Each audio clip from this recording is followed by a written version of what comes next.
Welcome live, Watson Stadium. Homecoming tonight as your Hobbs Eagles take on the defending 5A state champs, the Roswell Coyotes. Ty Friend along with Saab as we get ready for this game here, the pregame show here in just a couple of minutes. Just a sound check on the internet right now at HobbsAmerica.com, YouTube, and the Cool 95.7 Facebook page. Again, this is Game 3 as the Hobbs Eagles come in 1-1. Won the first game against Lovington, lost last week in our heartbreaker to Artesia. Game 3 here tonight. And, of course, this Roswell team, big win over Los Lunas, but lost last week, upset kind of to Alamogordo on the road. And kind of a crazy game was going on there. They had to clear the stadium because of some violence in the parking lot. They had some lightning issues, too, so lots of crazy stuff. But Roswell got the defeat in that ball game. And Saab tonight should be expecting a good one here.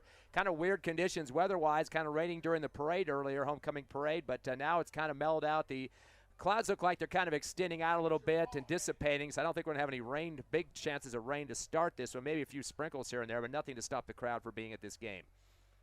Yes, man, yes. And Ty, man, you're right, man. This weather, man, you can't beat it, man. And at the same time, it's great weather. I know as a former football player, man, this is weather that you want to be able to play in, that give you that good breeze, but also make you be able to do what you can do out on the field, man. Game 3.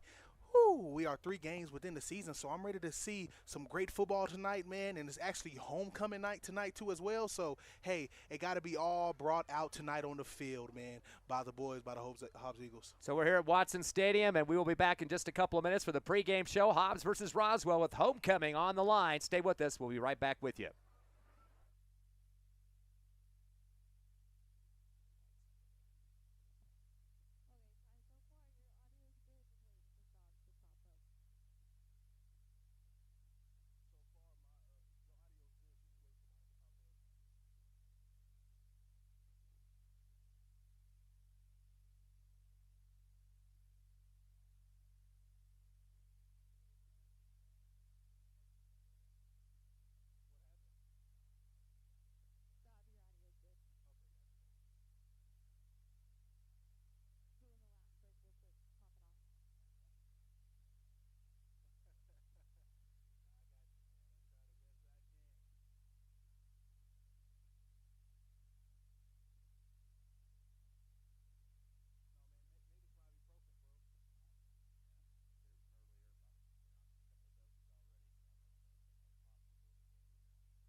Welcome, everyone, to Watson Stadium. It's time for Hobbs Eagle football, live on the radio at Cool 95.7, on the internet, HobbsAmerica.com, YouTube on the Hobbs Sports page, and the Cool 95.7 Facebook page, also on the Cool 95.7 app, as we get ready for Homecoming 2025.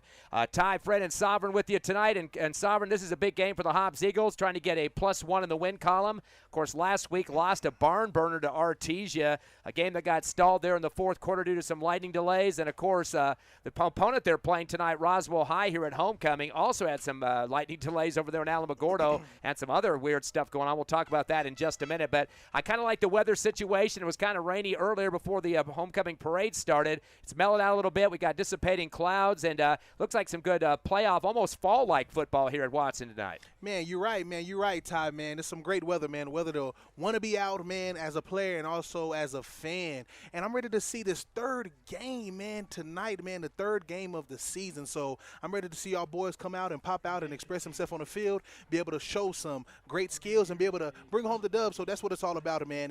It's Friday Night Lights, man, and it's homecoming night. So, Ty, man, I'm ready to see some great football. Of course, last week the Eagles kind of getting a shootout with Roswell. They combined for 92 points on the scoreboard. Last year's game was 44-40. That was an 84 points on the board. So you got more than that with 8 extra points. Not a lot of defense being played in that ball game, and unfortunately for the Eagles, they let a 90-yard kickoff return for a touchdown, extend a lead to 10 in that fourth quarter. They had the lightning delay, had to come back after about an hour or so, got back on the field, and then Artesia kind of went into the driver's seat and won the ball game. But very tough one. Of course, Artesia was a runner-up last year in the 5A. Man, you're right, man, you're right. And, man, hopefully, man, we don't have any lightning come this way, man, but stay far away so this game can keep going forward and our boys can be able to keep that fire within them bones to be able to run up, down the field and be able to make some great plays, and that's what it's all about. And, again, I don't want to be able to see too much penalties and flags this game, man. That's what I'm looking forward to in this game tonight, be able to see them clean up the mistakes from the last other games and be able to just have it ready. Looks like they're getting ready for the national anthem here. We'll get ready for it as well here at the stadium. We'll take a break, come back as the Hobbs Eagles get ready to play Roswell for homecoming back in 90 seconds on the Hobbs Eagle Network. Clear. Best band in the land, the Hobbs High School Marching Band. Our national anthem and our school song.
Ten. Our school song. 5, 3, 2, 1, go. We're back live here at Watson Stadium after the national anthem. Hobbs Eagle fight song going on right now. Ty Friend along with Saab with you. And, of course, the Eagles and the Roswell Coyotes, the two teams have been playing each other quite a bit over the last few years. Very improved 5A program for Roswell under Coach Lynn. Of course, the state champions from last year knocking off Artesia by 19 points at the Wool Bowl in Roswell. So they're a force to be reckoned with. Although last week, of course, the big back-and-forth blowout job with the two teams at Hobbs and Artesia, 51-41 the final. Artesia getting the win in that one. Medrano for the Hobbs Eagle quarterback was 9 of 20 for 178 in the passing game, and he had 3 passing touchdowns. including a lot of guys stepping up, like Beatty, for example, 4 catches for 93 yards. He had 2 TDs.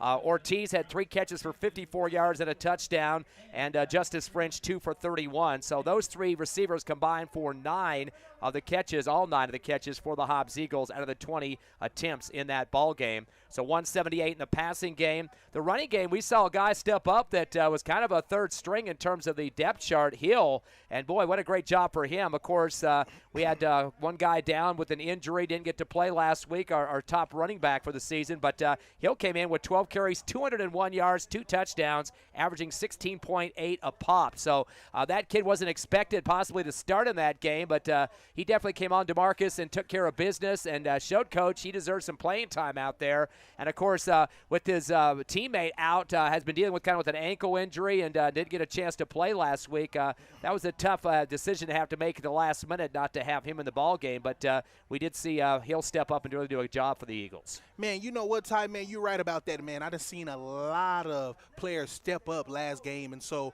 I'm ready to see some more players step up today, man. I'm ready to see DeMarcus showcase here in his hometown tonight and be able to run up down the field and stretch the ball all the way down to the end zone. And also, man, I'm ready to see Madrano, man, do some great things, man. Beatty, too, as well. And also, man, I'm ready to see more on the passing game this time, too, as well. So, man, that's what I've been expecting, man, passing, so these receivers, man, can be able to get the ball, man, and be able to show their skills off, too, as well. Of course, Seamus Wright was the guy down last week. He had 242 yards prior to that on 18 carries, so definitely was a go-to guy in that win over Lovington. Didn't play last week. Do you know what his status is this week? You think he'll be out there tonight? Man, to be honest, man, I seen, man, Seamus, man, will be on the sideline this game, man. And to be honest, man, Ty, man, I believe it's a good thing, man. With a player like that, man, you want to kind of keep him healthy and good condition, not to be able to get yourself hurt too early in the season. You know, we're only on the 3rd game, so by him sitting out, man, it could be a little edge and little, end off the team, but also it's good because we want to be able to sit these players down to be able to get healthy and be able to come back right. So the Eagles also managing 266 in the running game, not only with Hill's 201, but Madrano, the quarterback, 11 carries for 62 yards. So combine that, and he had a touchdown too. Combine that with the 178 pass. Hobbs at 444 in offense, which was about 18 yards shy of Artesia. Artesia with 156 rushing yards and 3 TDs, 306 passing yards and 2 TDs. We were kind of waiting to see how big Parra was going to be for Artesia. He finished up over 100 yards, but not as dominant as he was in the first game of the season that they had, but did have some good numbers against the Eagles. But again, the Artesia passing game started to evolve later in the ball game, and they still got over 300 yards, and they're known for throwing the football. But a lot of times they do like to run against the Eagles. Regardless, 462 total offense. That's a lot of yards. When you combine those 2 teams together, that's 900-plus yards combined, and that doesn't make a lot of defensive coaches happy. It doesn't at all. And as a defensive coach, man, I would have had to stayed on my defense team on practice, knowing that a lot of these teams are watching film and knowing that, man, running the ball, man, we can be able to get up the field because a lot of times, man, last game, I seen a lot of arm tackling by the defense, man, worrying about stripping the ball, not breaking down, not tackling and everything like that. And so I'm ready to see some breaking down. I'm ready to see some tackles. I'm ready to see some big hits. Regardless of the big yards that were given up, 462 and the 51 yards for Artesia, Hobbs did get a couple guys stepping up and actually wrapping up instead of the hand tackling. Linebacker Gavin McPherson, 13 tackles, and a majority of those were solos by himself. Adrian Moore, the safety, had 12. So those 2 guys, McPherson and Moore, combining for 25 of the Eagle tackles. Javen Hernandez out of the secondary deep. He had 9 tackles. Robert Garcia with 8, and Jeremiah Mackey coming off the defensive line with 7. Should mention Mackey, too, had a total of 3 sacks in the ball game and 8 tackles for losses for the Hobbs Eagles. So there's some bright spots in there, right. But Artesia is the type of team, if you give them any blood in the water, they're going to take advantage of it. We also saw the 90-yard kickoff return for a touchdown and a couple of turnovers for the Eagles as well. And I don't think the weather was a big positive factor for Hobbs either with the rain coming down, but Artesia had to deal with that as well. Right. And you're right.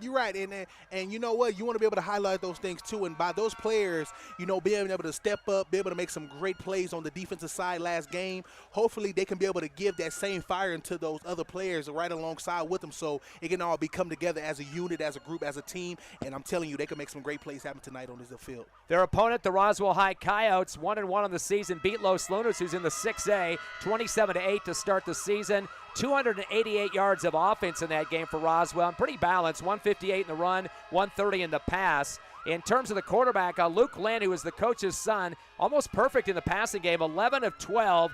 Not a lot of yards. We mentioned 130, but he had 3 touchdown passes, so he's got some receivers he could connect with. And the Baharis kid had some catches for him, but really the leader in that was Isaac Gonzalez. Actually, it was Noah Estrada, 3 catches for 91 yards and 2 touchdowns. Isaac Gonzalez second, 5 for 47 in the reception game.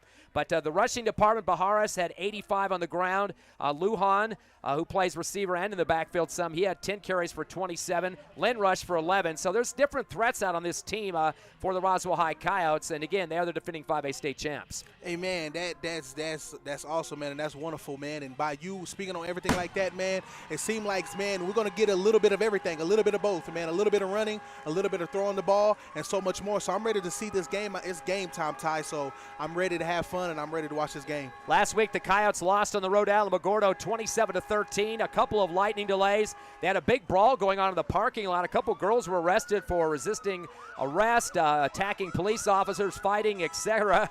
They eventually shut down the stadium in the second half, cleared the whole place, and even parents weren't allowed back in the ball game. Roswell lost by 14 in that one. They actually started the game scoring a 29-yard pass, Luke Lynn, the quarterback, to Nathaniel Lujan. But after that, 3 straight touchdowns for Alamogordo.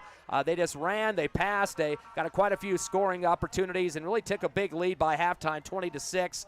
Roswell was able to score 1 touchdown in the second half. Roswell with 289 yards of offense, 255 for Alamogordo. So Roswell actually had 34 more yards in total offense, but still lost the ball game. So that wasn't their very exciting finish to that one. But Hobbs has better be ready for this Roswell team. They're not going to be happy. Coach Lynn is a taskmaster. He demands excellence from his team. He also demands excellence from referees. He'll be in their ear the whole game on the sidelines. Man, that's a coach for you right there, man. That is a coach, man. A coach, man, that is not only curious but also serious about this game and about getting this dub. So, man, Hobbs got to bring it tonight. And hopefully, man, we don't have no fights and no interaction, anything like that. We just keep the peace and keep this game rolling and going and let these boys play tonight so we can see a great football game. Last year, barn burner in Roswell, 37-35. The Coyotes won at home in overtime. All the points mostly coming in the second quarter. Roswell 21-15 at the half. Those were all 36 of the points. And in the second quarter, that was half of the complete points of the game. They had 72 total in that one, 37-35. So lots of scoring in the second quarter, 50%. Hobbs did outscore Roswell 14-8 to get into overtime. It was 29 all. And then they missed a 2-point conversion in their scoring opportunity in the overtime. They ended up losing by the 2-point margin. 185 yards passing in that game for the Hobbs Eagles. Beatty caught a pass for 29. French 3 for 14. And, Seamus Wright had the best rushing yardage. Not a lot, 20 yards on 8 carries, but he was the top rusher as a sophomore. The other 3 seniors on the roster in that game. So that was good to see him step up. But unfortunately, probably won't see him tonight. Aiden Glum doing a great job in that game for Hobbs. He had the linebacker, 15 tackles, 8 were solo in that contest. Ready for the kickoff. Roswell wearing the white uniforms and red numbers. And the Hobbs Eagles in their home black uniforms and gold numbers and gold pants, black helmets. As we get ready, as the sun's starting to set here at Watson Stadium for the homecoming matchup.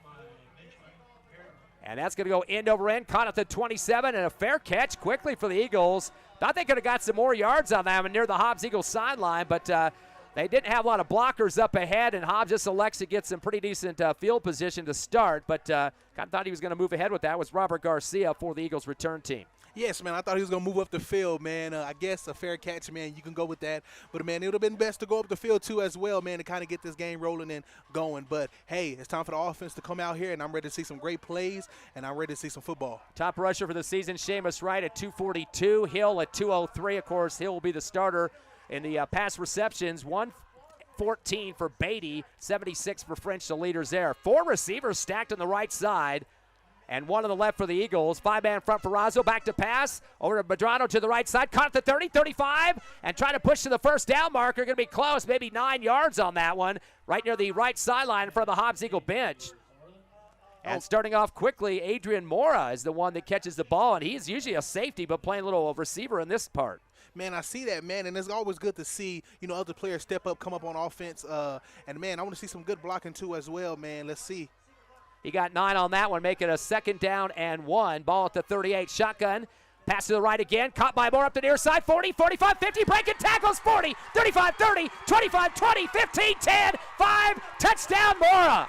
Boy, the safety plants a receiver, and that is going to be a total of, looks like 61 yards coming on that near sideline on 2 pass plays. That was a screen to the right flat. Man, C-Ty, man, good blocking, man, will make plays just like that, man. They came together, the receivers came together, make some great blocking, man. And like you said, man, he usually plays safety. So, man, him coming out here to be on the offensive side and make a good play like that, man, that's big and that's huge to see. Coach Stevens taking a little trick out of the sleeve there, is definitely doing a job. And now we've got Beatty, Braddock Beatty, one of the receivers as well. Wants to add a couple of points, at least 1 point, to the scoreboard early in this homecoming affair. Finally getting the snap, and the hesitation before that. Kick is up, and it is good. Boy, barely into this ball game. 42 seconds in. The Eagles already on the scoreboard. 7-0, 61-yard pass play up the near sideline. A catch and run for Adrian Moore, the safety / wide receiver. We'll be back in 30 seconds on the Hobbs Eagle Network.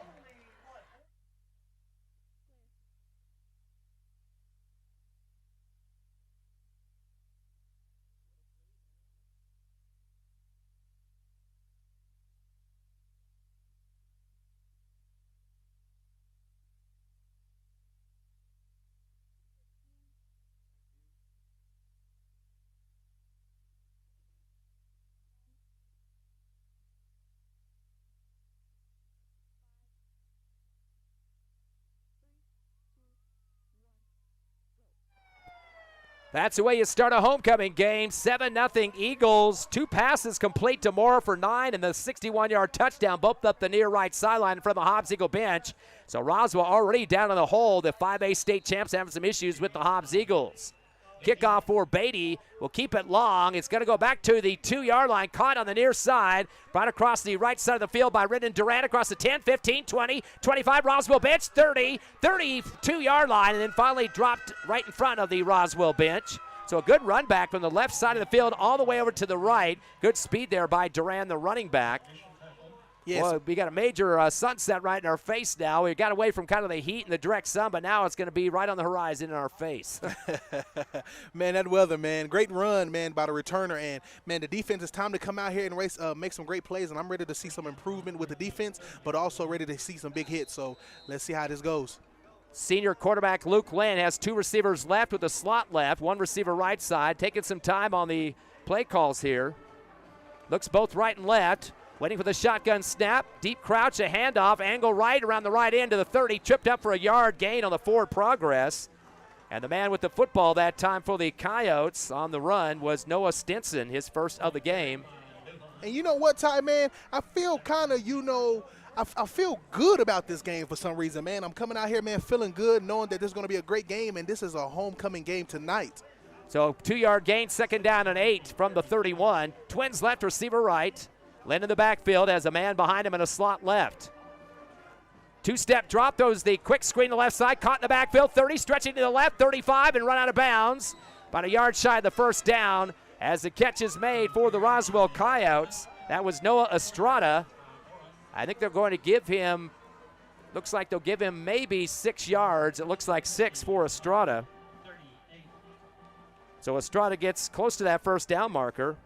Man, great hit by the corner right there. I love that hit, man. Great hit. You want to be able to put your shoulder down, put your helmet in his chest.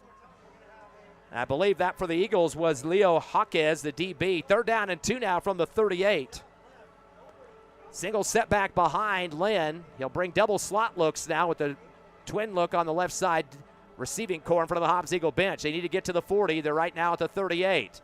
Delay handoff up the middle of the 40, putting his head down and trying to push the pile ahead. Now angling left at the last second.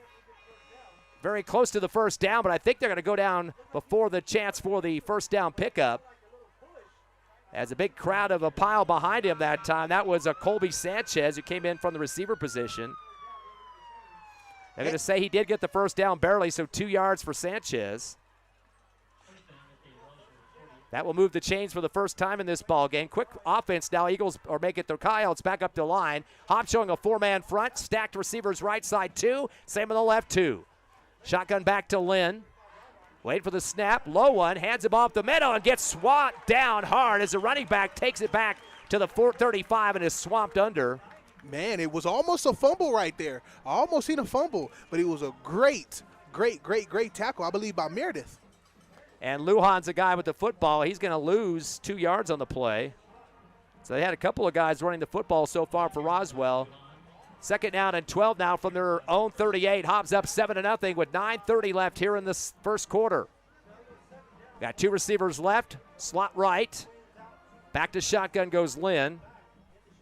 He's going to go with the option look. Tucks it, goes around the right end, puts his head down near the 39 and goes down. Got back one of the negative yards he just had after the last play, but not much more than that. First run for Lynn. So -1 for him. Or actually +1, but it's still in the negative territory behind the original line of scrimmage at the 41. Bring up a 3rd down and 11. Got to get to the mid-stripe at the 50 for the first. And you know what I'm seeing out here tonight? I'm seeing great communication, and I'm seeing engagement to the player that has the football in his hand. So I love to see that, man. That is a defense right there. Twins left, receiver right for the Coyotes. Double slot. Shotgun to Lynn. In the backfield with 1 running back. 2-step drop. Pump fake. He's going to roll left, getting away from pressure. Has some time to throw from the 35. Sends it down the middle, over the shoulder. Caught wide open to the 20, but dropped at the last second. He was watching the ball come down to his hands, wide open, coming over the right shoulder at the 20. Hobbs Eagles secondary nowhere to be found. They were about 15 yards upfield, and no way that receiver should have been that wide open, and he lost his concentration. The ball came down past his numbers towards the belt, and they just looked at the turf and let it drop through. Olin Ingram shaking his head as he jogs back to the line. Incomplete. Boy, the Eagles counting their blessings on that missed coverage. Yes, man, counting their blessings verily because, man, you never want to leave a receiver open that much, man. So that play right there worked in their favor. That's going to put Roswell back in a punt situation instead of a touchdown. They could have tied it up. Punt from the 28-yard line. It'll be a high one and a fair catch of the knee down at the 29. Eagles are not returning much of anything. And coming down with the catch for Hobbs, Adrian Morris. So he's getting a lot of action. A couple of passes, a TD reception, and now a punt return, which he decided to knee it down, so no return on that one. But Hobbs already with their 2nd possession early, Sav. They're ready to play some football, get some more points on the scoreboard. Yes, man, and that's what it's all about, man. The offense coming back here, man, for their 2nd time on the field. And so I'm ready to see some balls going up the field and see some players improve. Only 3 yards rushing for Roswell on a 6-yard pass. So not much going on there. Eagles will have the ball at the 29-yard line of their own. Stacked receivers 2 left and right, shotgun high. And pulling it out, Medina is going to roll right, cuts up back up the middle, throws his body forward across the 35 and get close to 5 on the play. So Medrano doing a good job of continuing to move his body forward there.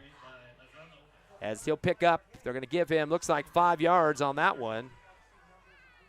His first carry of the game, 5 pickup for him. Quick on the offense, trips right, receiver left.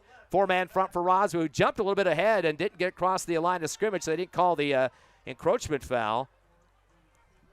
Ready for the shotgun. Medrano fires it with the curl route, caught at the 40, and slipped down hard with the back of the jersey that time. A nice snag for about close to another 5 on that one. That was Josh Ortiz. They're going to give him exactly 5. So another catch for the Eagles. That'll move the chains. And the Eagles are now 3 for 3 in the passing department for 75 yards early, now at their own 40. Twins left and right. They'll bring a motion man right to left. That's Beatty making a trip. Shotgun. Medrano wants to fire the out route. Wide open at the 48. Backpedaling to the 45 into Roswell territory. And that's going to be, looks like 16 on the catch on the back pedal there by Justice French. So Hobbs' passing game looking pretty crisp right now, Saab. Man, Ty, man, that's what I was ready to see tonight, man. And the great thing about it, man, I believe I've seen also 2 other receivers open, man. So Medrano had a lot of places to throw it in. That's the great thing when the receivers gets open for the quarterback. Hobbs 4 for 4 in the passing game at the Roswell 35. High snap. Medrano going to roll on the right, up the right hash, 40, 35, 30. Continues to plow forward to the 25 for the first down. He's going to get 21 as he threw the body across that 25. Man, so Medrano got 2 carries for 26 now. Man, great run by Medrano, man. It's great when you can have a quarterback out there that can also throw the ball, but also run the ball at the same time, man. Great run by Medrano. He's got 2 carries for 26. The 3rd first down for the Eagles now at the Roswell 24. Delay now, pump fake. He wants to loft it over the right corner of the end zone, but 15 yards ahead of his receiver, who got tied up at the pylon on the right side of the end zone. And he was really having some tough defense applied to him as well. Good job by Isaiah Aranda, keeping shoulder to shoulder with the intended receiver, Justice French. Kind of banged into each other near the goal line on the right side. Ball hits the back of the end zone on the back pylon. And you know what, man, as a quarterback, when you see stuff like that, man, it's always good to kind of check it or run the ball. 2nd down and 10 for the 24. Delay handoff. No, take it back. No, Medrano does hand it off at the last second. He kind of pulled it in the gut and pulled it back out. And getting dropped in the backfield, a few-yard loss. Eagles finally going to hand it off to a running back on the play. That's DeMarcus Hill, and unfortunately got it stuck in his gut, pulled out, and shoved back in again. Loses 3 on the play. Too much time in the backfield, giving chance for Roswell to get through. A 3rd down and 13 now from the 28. Dump in the right flat, caught at the 25 at the near sideline, 20. That's Hill. There's a flag, though, probably a legal block. 15-10, dragging 5 Roswell players out of bounds. And then a late hit, no call by the official on the near sideline. I think this is going to come back halfway through the catch and run there by Hill. Man, it seems like Hill just needed that first play in to be able to get that pump inside of him to keep going, man, because a truck like that, man, and moving your feet like that, man, oh, man, that's a run right there. Yeah, I think it's coming back, though. Officials already marking backwards. And Whitecap has yet to make the signal here. Either a hold or a block in the back you can expect. It is a hold against the Eagles. First penalty, and we've talked about this. They've had a couple of games of over 100 yards of penalties. Yellow handkerchiefs, not the friends of the Eagles, at least the first 2 games. And you're right, Todd, man. Handkerchiefs is not too big of a fan, man, of the Eagles right now. And so I believe we can just have that one mistake and clean up all the others that I believe can come moving forward, man. I believe we'll be great. Again, penalties, flags, man, can, also lose games. So hopefully we don't have none of that during this game. 3rd and 20 now for the Eagles at the Roswell 34 near the right hash. Shotgun, Medrano fakes the handoff. He wants to throw down the middle. The post route caught at the 20, breaking a tackle and down to the 17-yard line. Nice snag there. And that's French going to pick up that one. We're going to see where they're going to mark it at. And there's a Roswell player down. Looks like they'll give him 17 for Justice French. That's his 2nd catch for 33 yards. Eagles are 5 of 6 in the passing game. And they got 108 yards in the air so far, Sovereign, on those 5 catches. So definitely doing some damage. Mora with a couple of catches. Now French and also Ortiz getting one. Roswell player still down at the 20.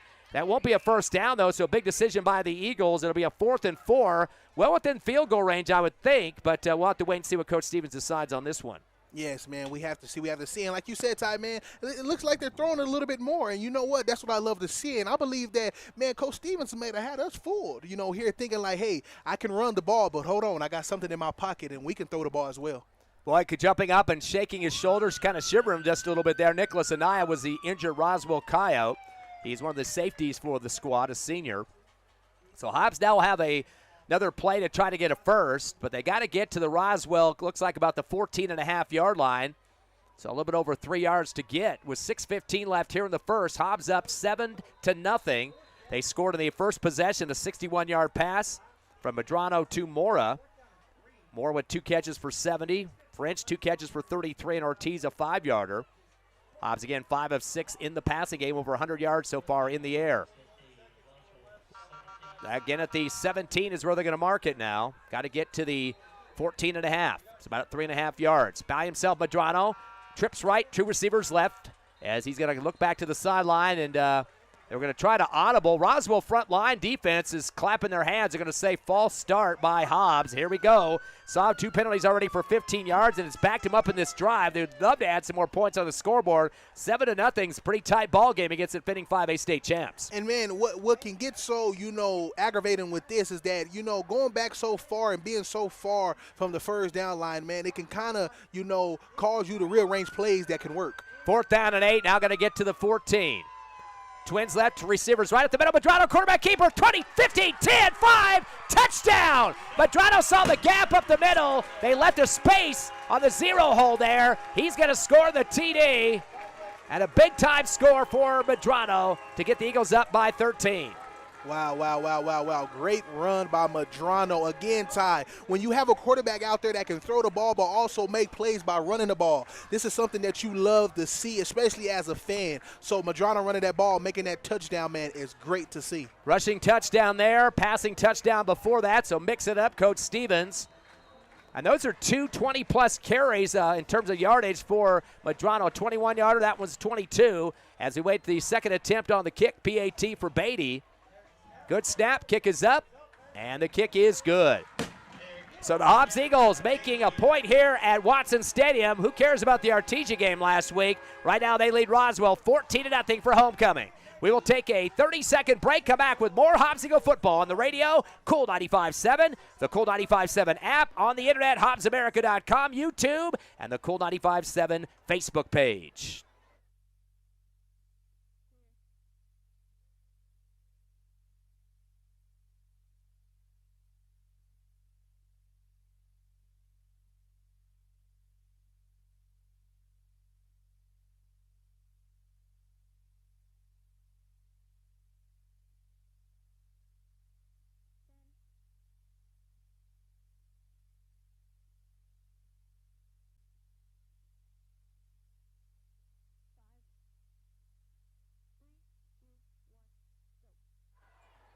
Hobbs Eagles up 14-0, 6:03 left first quarter.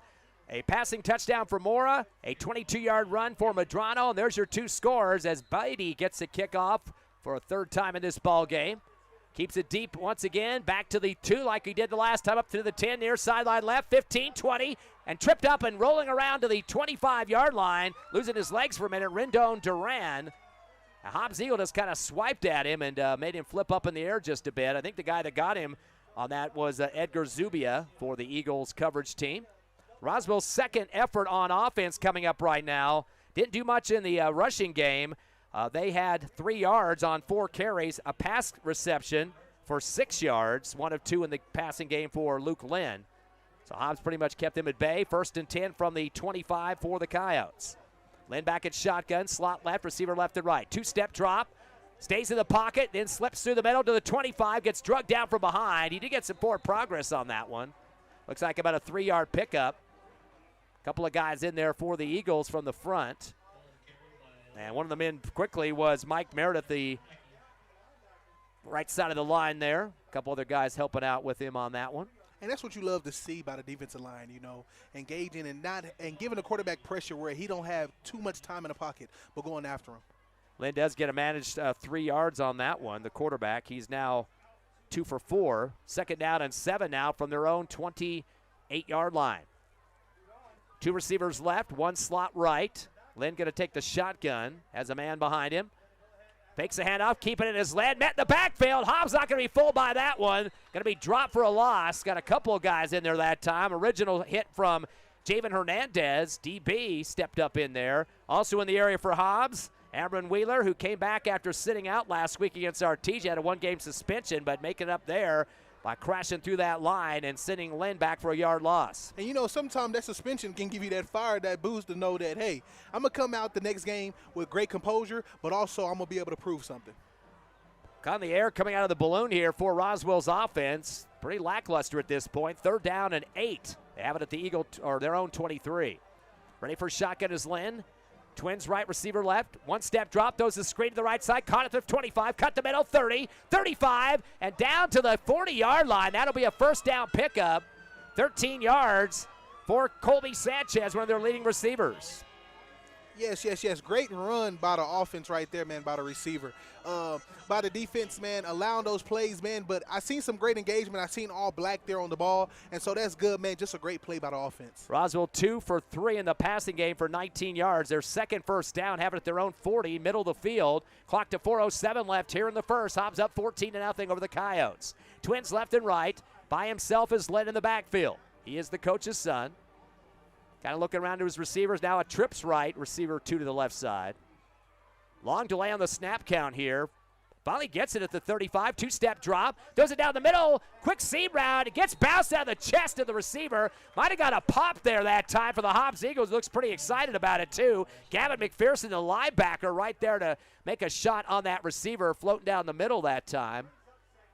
Man, you got to give it to Gavin right there, Ty, man. I told you that's what I was ready to see out here with some great props and some great hits, and that was a great play right there by Gavin. Intended to Noah Estrada. He's one of their top receivers for the Coyotes. They're faced with a 2nd down and 10 from their own 40-yard line. 4 in the front D for the Eagles. Stacked receivers right and left, 2 apiece on the sides. as we wait for the shotgun for Lynn. Single set back behind him. Throws a screen pass to the right in the backfield. Boy, the receiver barely held on.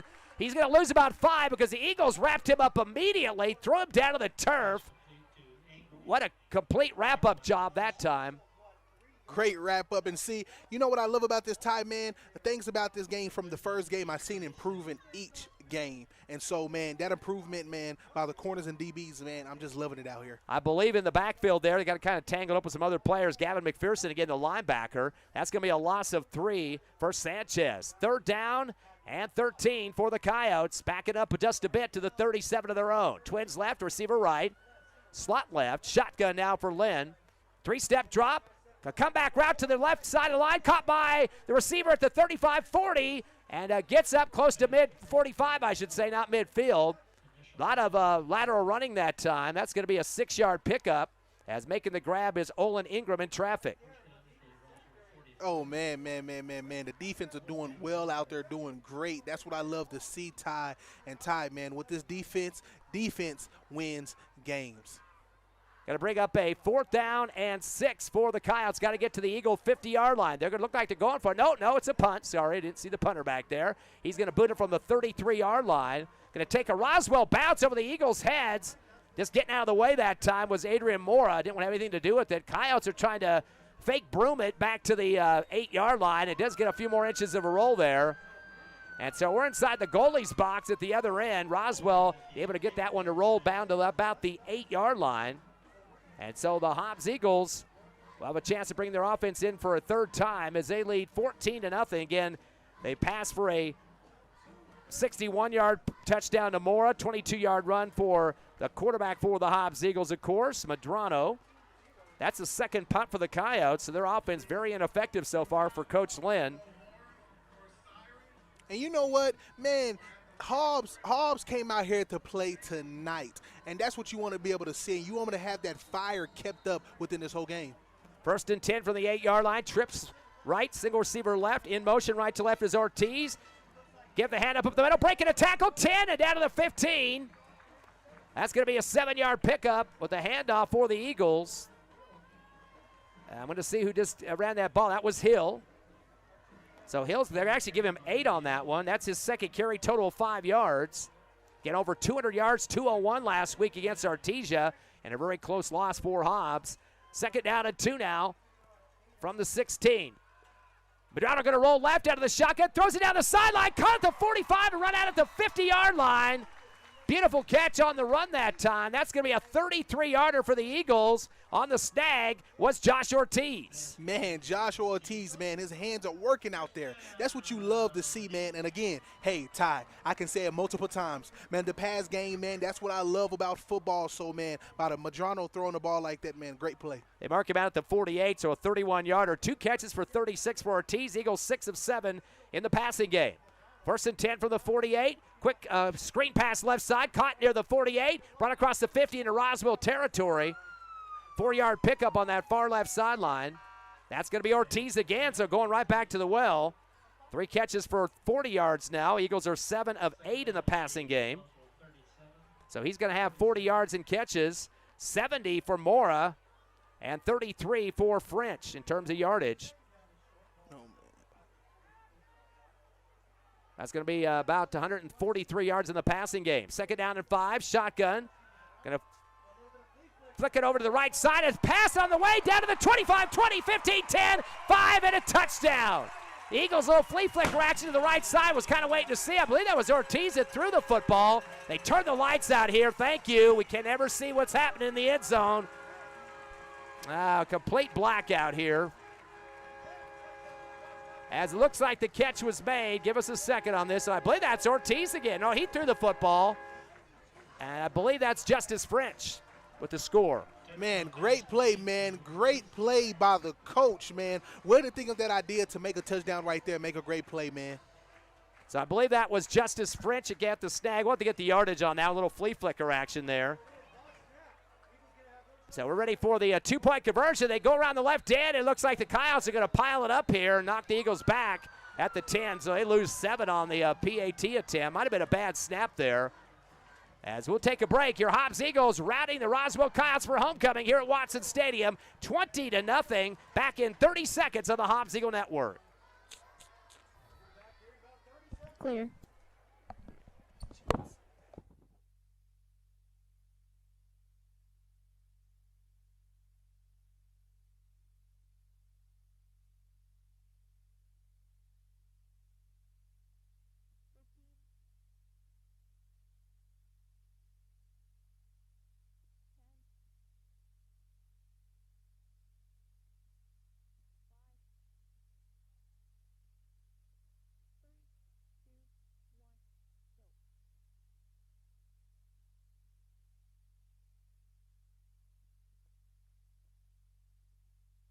Back here at Watson Stadium, homecoming 2025. Great start for the Eagles. Little flea flicker. Ortiz hooking up with French, 48 yards on the pass play, and boy, already 3 scoring touchdowns. Wow, man, what a game, man. This how you are able to, bring out and roll out a game like this on homecoming night. I told you, Ty, I had a great feeling. So, man, let's see if this feeling can last throughout the whole game. Let's keep it up. Yeah, Moore had a 61-yarder early on a screen. French now with a pass from Ortiz for 48. Big-time numbers there. Bounce on the kickoff, picked up at the 18, up the near sideline. Roswell 30, 35, and pushed out of bounds near the 35-yard line. Good acceleration for the return man. That's Isaac Gonzalez. And he got a big shove in the back, knocking him out of bounds that time. Is a pretty aggressive shot, too, from Brian Estrada for the Eagles on the coverage team there. So Roswell's has some pretty good field position, but their offense very stagnant here in the first quarter. And you know what? I believe Roswell have a great offense, I think utilizing their players a little bit more, man, I believe they can get up the field greatly, too, as well. Man, I've been loving to see both sides of the game, man, but I believe Roswell can push up a little bit more. Roswell last year, number 1 in the 5A, 11-1 record. Only lost in the regular season to Lovington, beat Artesia by 19 in the state championship game. So definitely have a powerhouse coming in here. Twins right, now make it 3 receivers as the slot moves from left to right. Lynn getting the shotgun. 3-step drop back of the 27, throws it down the middle of the post route. Ball hits the turf into Hobbs Eagle territory. Do they call that a catch? Yep, one official finally calls it a catch. That's going to be a 19, 18-yarder on the catch there, diving in the turf, waiting for it. I don't know how he got his hands underneath at that time. So 23 yards there to Sanchez. And they're now 3 of 5 in the passing game. Hurry up offense. 3rd first down for Roswell. 55 seconds and ticking in the first quarter. Hobbs up 20-0. 1st and 10 from the Eagles, 47, near the right hash mark. Shotgun for Lynn. Twins right, a receiver left. Has a setback behind him. Gets the snap, hands it up the middle, stutter step around the right end, scampered across the 45, about a 3-yard pickup for the running back, Rendon Duran. And coming over to help out on that one was Javen Hernandez. So Duran's going to get a couple on the play. I think that's his first yet. It is his first one of the ball game. Hey, man, that's how you do it. And, again, you got to be able to clap it up for the defensive line, man. The defensive line, man, is out there working, and that's how you do it. You want to be able to stop plays like that from going up the field. I see the offense on Roswell. Man, they're getting up the field a little bit more, man. I believe, man, they can keep it going and keep it grooving. 2nd down and 7 from the Eagle 44-yard line on the right hash, down to 1 second. They're going to let the clock run out of the first quarter. But a big deficit to dig out of for the visiting Roswell High Coyotes. They trail the Eagles 20-0. As the Hobbs continues to roll, coming to second quarter action here at Watson Stadium, homecoming 2025. In 60 seconds, stay with us.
Ready for second quarter action here at Watson Stadium. Ty and Saab with you as your Hobbs Eagles lead 20-0 here in the second. Roswell football, second down and 7 from the Hobbs 44-yard line. Shotgun, rolling around the left is Lynn, heads outside to the 40, breaks a tackle, high step and 35, and down to the 33-yard line.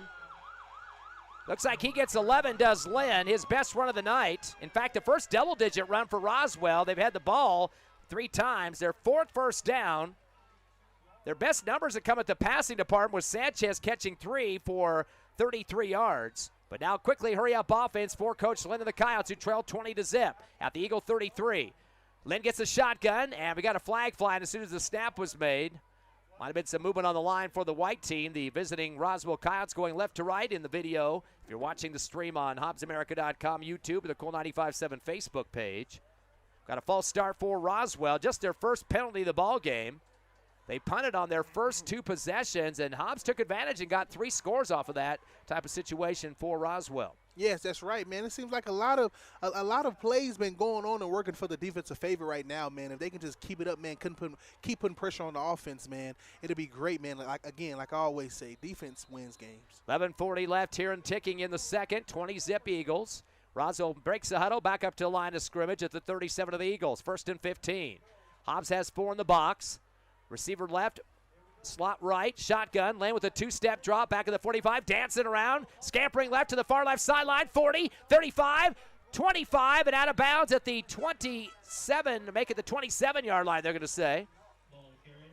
So 9-yard pickup for Lynn. He's starting to get his legs underneath him now, getting some blocks around the outside, and he's going towards that Roswell bench to get some moral support over there. Yes, man. Great run by the quarterback on Roswell, man. You want to be able to, look and be in the pocket and see if there's no receiver open, run the ball. So that was a great run. Oh, we're going to give him 5 on the play. They're going to say he went out at the original line of scrimmage at the 32, so they cut off quite a bit of the extra ammunition he had over there.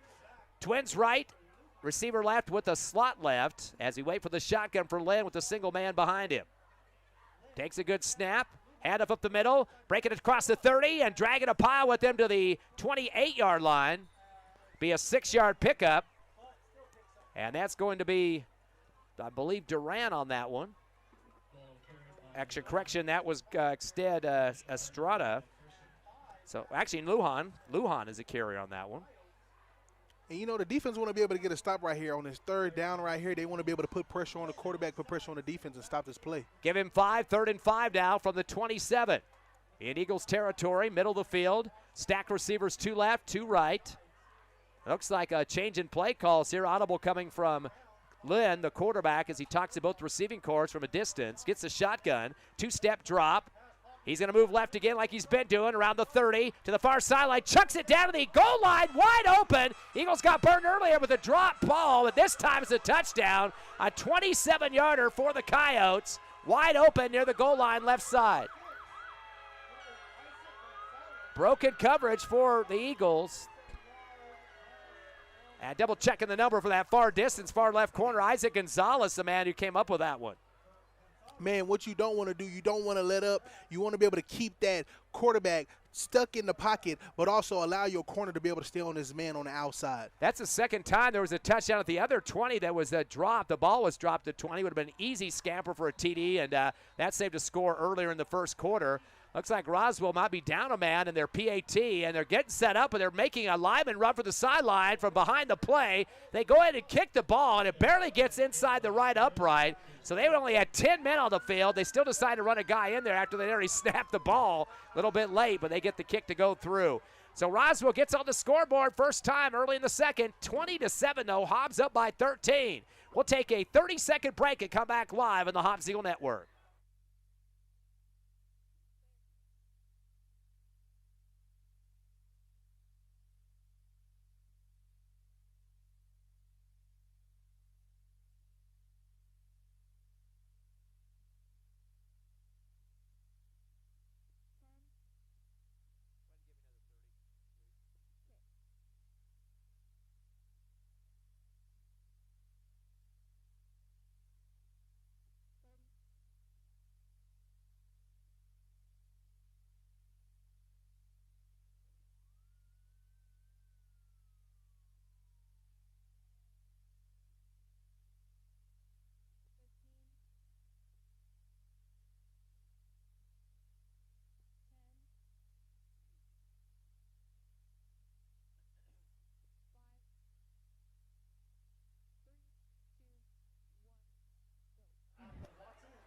Your Hobbs Eagle lead 20-7 over Roswell here in homecoming at Watson Stadium. Ty and Saab with you. 13-point lead as Roswell got on the board. A 27-yard pass play from Lynn to Gonzalez to a wide-open receiver. I think the coaching of the secondary for the Hobbs Eagles is having some words for a couple players right now in that deep secondary. Yes, man, definitely, most definitely, because, man, that play could have been locked down. But, again, I mean, I'm seeing the defense improve. I'm seeing both sides improve. So maybe they can be able to overcome that mistake and be able to come out here and showcase again. Yeah, some misreads, miscommunication, deep secondary. The kick is going to be low. Line driver caught at the 22, go up the middle, all the way to the left hash, to the 30, 35, and down to the 37-yard line to kind of a bowling ball action, taking out a few Roswell pins. Helmets flying too. As a return man for the Eagles, Robert Garcia, the DB, who's also on the kick coverage team. So it's a real good field position for the Hobbs Eagles and have hit pay dirt on their last three drives, the first three drives of this game. You know what? And you're right. It's a real good return, and so it gives the offense leverage to be able to get closer to that end zone. So we're going to see what the offense do this time. Much of the passing game working for Hobbs up to this point. They are 7 of 8 in that department. French, of course, is some big numbers so far. He's got 81 in the air on 3 catches. As trips right, twins left. They'll bring a man in motion from left to right. That's Ortiz. And they'll get Medrano the shotgun snap. He tries to head to the left side. It gets dropped quickly. Don't know if he got forward progress left or not on that hash. Not giving him much, if any. No, looks like no gain for Medrano. He does have 4 carries so far for 48 yards. So he's averaging 12 a pop, double-digit running so far for Medrano. Second down and 10. It'll be at the 37-yard line. 4 in the front for Roswell. Stacked receivers left and right. The nose guard, actually looks like the tackle jumping over the right side of the line there, and he's down on his knees, shaking his head. I shouldn't have done that. Daniel Borrego, he's the last guy on the roster, too. The big defensive tackle will be a 5-yard penalty for the Coyotes. They're second for 10 total. Hobbs 2 penalties for 15. And that's second down and 15. And kind of a lethargic offense, so Coach Lynn can't be happy about gifts given up for the defense to give it back to the Hobbs Eagles. And that's right. You know, you want to be able to look at the coach. You want to know what's going on. Wait a second. Sorry about that. They called against the Eagles. Boy, it looked like the tackle was way off on that one. So that's against the Eagles. Come around the left end, around the 35, 40, have to head up, 45, stutter step, 45, and the Coyotes down at the 42-yard line. That's going to be about a 26-yarder. That was Medrano, got the quick snap and ran around the left end. 26 for Medrano. They had a hurry-up offense after the mark-off. I'm still kind of hard to believe that they called that on the Eagles that time on that play, but prior to that. But it was against Hobbs, so they have 3 penalties for 20 yards. First down run, though, 5 first for the Eagles. Shotgun, back to the 49. Checking it on the fade route, left sideline over the shoulder. Reaching out his hand at the 15, but could not bring it down on the fingertips. Beating 2 defenders up the Hobbs Eagle left sideline and trying to grasp it. Just could not bring it in. That was Braddock Beatty. Man, you know, and great throw. You know, just a little bit too much on the receiver, but I believe, man, it was a great idea, man, and great route by the receiver. So that's going to bring up a second down and 10. Actually, correction on the receiver. That wasn't just number 2, it was number 12, Brian Estrada on that one. Twins left and right, second and 10 from the 43 of the Coyotes. Hobbs up 20-7 here in the second. High snap. Medrano throws his quick screen left. Caught at the 42. Drug across the 40-yard line. That's Estrada again. And Coach Stevens has gotten a couple players back-to-back on some plays in this one. Not very many yards on that play. Maybe 3 they're going to give Estrada, but that'll be his first catch of the ball game. And you know what? It's like Coach Stevens is giving us some tricks under his sleeve that he has out here, so it's good to see it out here. Hurry-up offense, 3rd and 7 from the 40. Hale up the middle with the handoff, breaks the tackle, 30, 35, 25, and down to the 22-yard line. Hill's really getting the Pistons moving now. He's going to get 22 yards on that carry. That'll be the 3rd carry for Hill. He's got 27 on 3, averaging 9 a pop. 6 first downs. Hurry up offense again. Let me catch my breath. Referee on the far sideline is slowing it down a little bit as the chains weren't even set yet. And now Roswell's trying to catch a breath. They have to call a timeout to stop the very fast Hobbs Eagle offense. Man. That's how you want to do it, man. By a coach, you want to be able to make the opponent team, you want to be able to make them tired, where they're not even able to be able to get up and move and be able to grab you and do everything on the field. So, man, I'm loving it. I'm seeing a great play out here. DeMarcus, man, running that football like that is always good to rely on a great player in the backfield to be able to get you that first down. Another guy, too, Madrano, the quarterback, 78 yards on the ground on 5 carries so far, so he's starting to approach that 100 mark. They've had 4 different receivers catch balls. 2 of those guys have 3 apiece, Ortiz and, of course, French, and then Mora, and also we saw Estrada catching one recently. So those guys are starting to rack it up. The best thing about it is 8 of 10 in the passing game, 80% completion so far.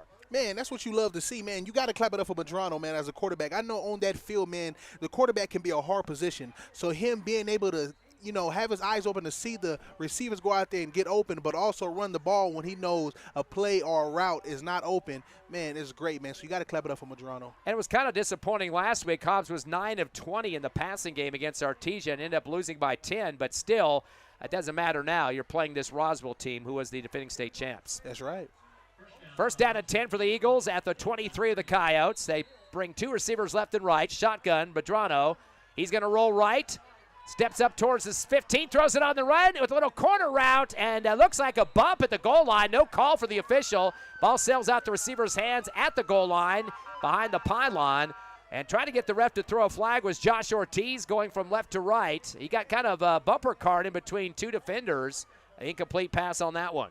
Yes, man, and you know what, man, plays like that can kind of be nerve-wracking, a little scary, man. I almost seen the safety on Roswell, man, almost be there to be able to catch that football, so you kind of want to be just a little cautious when plays like that go down. Yeah, last year Hobbs was a victim of a pick 6 and a fumble return for a touchdown, scoring a couple of touchdowns. Ended up Roswell getting the win by 2 in overtime. Twins left to right, 2nd and 10 from the 23. Madrano with the delay handoff up the middle. He'll drag it, people, 20, and brings the body with him and the couple of players on his backside that time, and he's going to pull it ahead for 7. Let's see if they're going to give him the full 7 here. Looks like more close to 5 actually for Hill.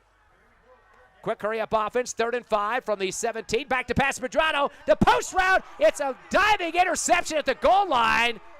It took him into the end zone, but they're going to probably say he stopped at the 1, but picking it off on a fadeaway, going up high in the air, was a Nick Anaya, the safety, and he kind of spiked the ball.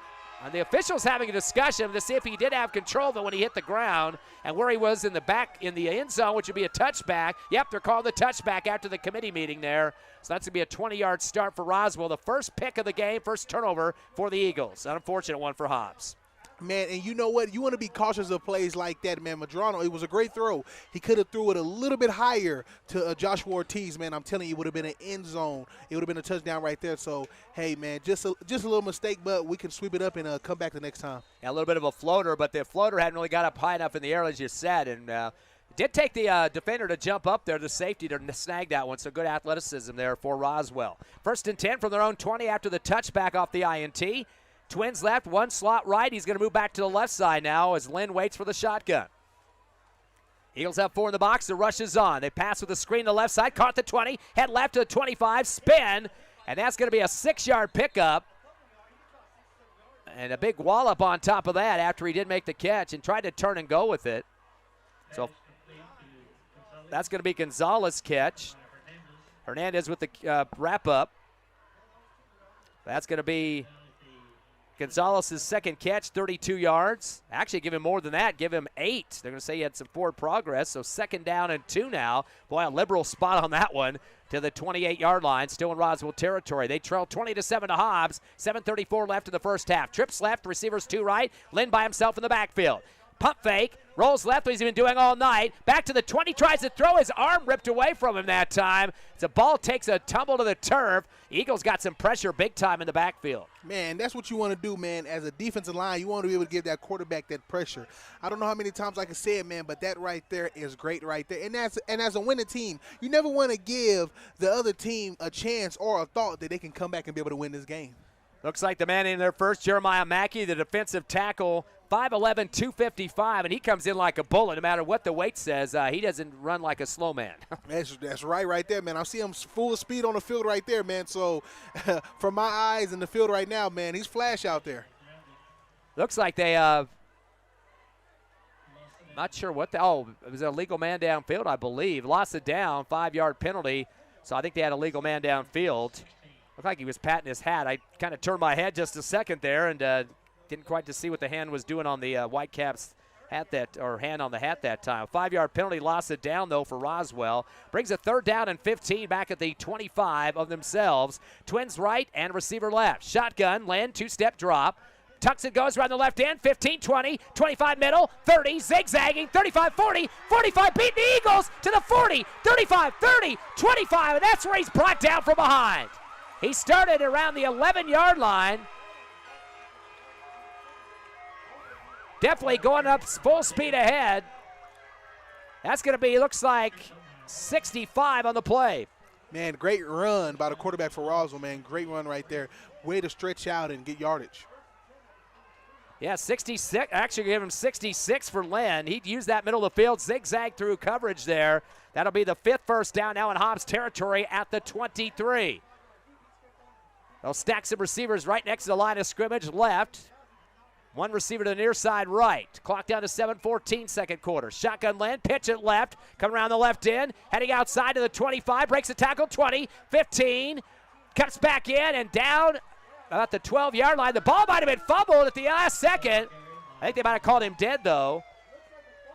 And that will be the carrier, Nathaniel Lujan. And they're going to give it to Hobbs. Lujan with a 9-yard carry, fumbled into first down territory.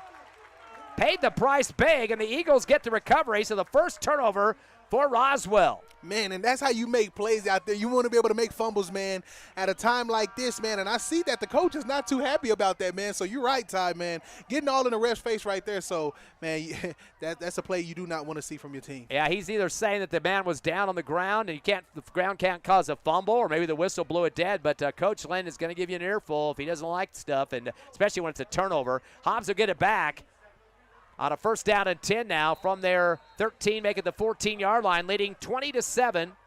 7:03 left second quarter. Delay handoff. Hill breaks a tackle up the gut and tries to get forward for a couple more. He'll get lucky to get maybe the 15. I think he might be shy of that. We'll give him a yard regardless for Hill. And as an offensive line, you want to be able to open that gap up for your running back so he can be able to stretch through that gap and be able to get up the field. 33 yards on the ground for Hill. He's had a 22-yarder here in the first half. They're going to give him barely one on that one. Mark it at the 14. Twins left and right for the receivers. Shotgun for Medrano. Has Hill back with him, left shoulder. 2-step drop. Throwing the out route, a high one near the first down sticks. Maybe about 8 on that one, close to the first down. I think that's Ortiz over there. 8-yard pickup for him. He continues to pull him down. He's got 48 on 4 catches. Shy by a first down by about 2 yards. It'll be 3rd and 2 from the 23. Shotgun, Medrano goes back to the screen pass, right, caught, putting his head down and diving forward. Should be enough for the first down, a 3-yard of the forward progress. As they unravel the pile there. Oh, Justice French, boy, he got himself down low that time. Almost took off his face mask. Good catch for French and got into traffic quickly. He's got 4 catches now for 84 yards, 7 first downs, and they are now 9 of 12 in the passing game. 1st and 10 for the 25, the hurry-up offense. Twins left and right. Roswell's right side defense jumping, and they look like they might have gotten an encroachment. Man that was there first for Roswell, way past the line of scrimmage, was Daniel Borrego, the DT, defensive tackle there. Waiting to see who they're going to call this against. Last time I got full, they called against the Eagles. The biased announcer here on Cool 95.7. Umpire still kind of looking to see what the call is. Coach Lynn right in the face of the head linesman at the sticks over there. I don't know what the heck he's yelling about. Yeah, looks like the official has both hands on his hips there, right, which usually is a defensive penalty, and Lynn was screaming at him. 5 yards against Roswell. Man, and I know the coach is not too happy about that, man, and sometimes the defense, man, can lack communication when things like that happen. 3 penalties, 15 yards for Roswell. Hobbs very close to the 30, 1st and 5. They lead 20-7. 5:37 left in the half. Man in motion from right to left is Beatty. Trips left. Medrano get a high snap, rolls around the left end across the 30, stretches out near sideline, 35, 40 to the Hobbs side to the 45 for the first down. He's going to get 15 at the 45, still on the Hobbs Eagles side of the field. Medrano was not going to slow down whatsoever. Saw some field out there near the Hobbs Eagles sideline. He's had 4 double-digit carries here in the first half for 89 yards, just shy of 90, and that will be the 7th first down for the Eagles. Hurry up offense, 1st and 10 from their own 45. Twins left and right, shotgun Medrano. Give it off to Hill, tries to get to the right in the middle of the field, and he's going to get plowed down after about a 2-yard loss, or gain, I should say, falling forward, and kind of wrapping his legs up underneath that time for Roswell. Double check, that's a 31 or a 51 there. That's number 51 for the Coyotes. Jake Amador, the defensive end, but give Hill 2 on that one. And you know what, as a coach, you want to be able to give your quarterback that break, that breath of air, to be able to make another great play. When a quarterback is making plays like this, you want to be able to give him a break. They only give Hill 1 on that one. 2nd down and 9 from the 46. Fake the handoff, but Medrano going to let it sail. Left sideline, it's going to be caught at the 20. Cut back the middle, back to the sideline. 15, 10. Ortiz down to the 6. He fumbles the football. Did he get it down quick enough? I don't think so. I think it's going to be Roswell ball. Yes, it is. So he went from the 45 of the Eagles all the way down to the 6 and then fumbled the football as he kind of flattened out, being tackled pretty hard. Unfortunate for him. That's a 49-yard catch and run for Ortiz.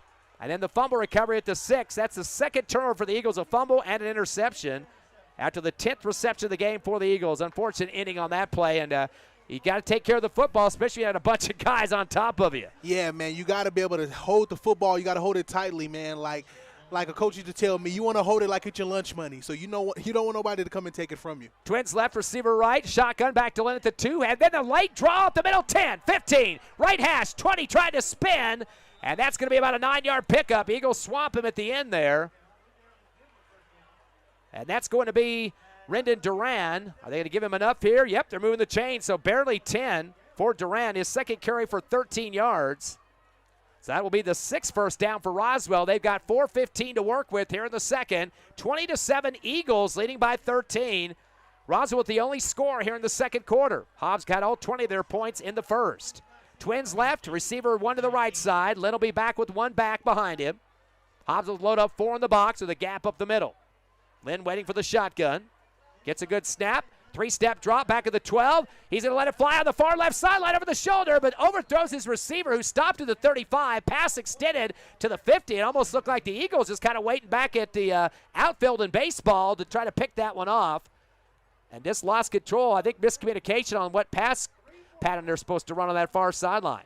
Man, and you know what, man? Balls like that, man, and when it gets tossed in the air, man, it's always a jackpot for the corner and the safety to be able to grab those free balls right there, especially a high-thrown ball like that. That was Javen Hernandez, the guy that had an opportunity, but it was about 10 yards past him, too, on that far left sideline near the Roswell bench. 2nd down and 10 from the 19 of the Coyotes. They got 2 receivers left and a slot left. 1 receiver right, shotgun Lynn, pitch it left. Duran with the football. He kind of dances around, tries to get to the 20, but he might be shy. They're going to give him forward progress, a 1-yard pickup off the pitch. And that was Duran. He's got 3 carries for 14. Big swarm for the Eagles to get out there, and a tackle by committee for the black and gold. 3:32 and ticking in the 2nd. 20-7 Eagles. Roswell football, 3rd and 9 from their own 20. This will be a big critical defensive stand here for Hobbs, and would like to get some good field position to kind of burn the clock the rest of the 2nd quarter, hopefully get into the end zone. That's right right there, man. And it's like the defense came out there and was like, man, let's go ahead and pull that fire back out, man, from the recent plays of the offense and be able to make plays and stop plays on the defensive side. Leading rusher Lynn for Roswell with 85 yards, and they call the timeout to talk about it. So big play call here for Coach Lynn. Does not want this drive to end, only with 7 points on the scoreboard. 3:06 left, 2nd quarter. It's Hobbs 20, Roswell 7. Homecoming 2025 continues in 60 seconds.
After a Roswell timeout, 3rd and 9 from their own 20. They trail 20-7 to the Eagles. Fake the handoff. Len's going to roll right. Wants to throw the out route. Caught at the 29, but it's fumbled out of the hands at the last second to the Hobbs Eagle bench.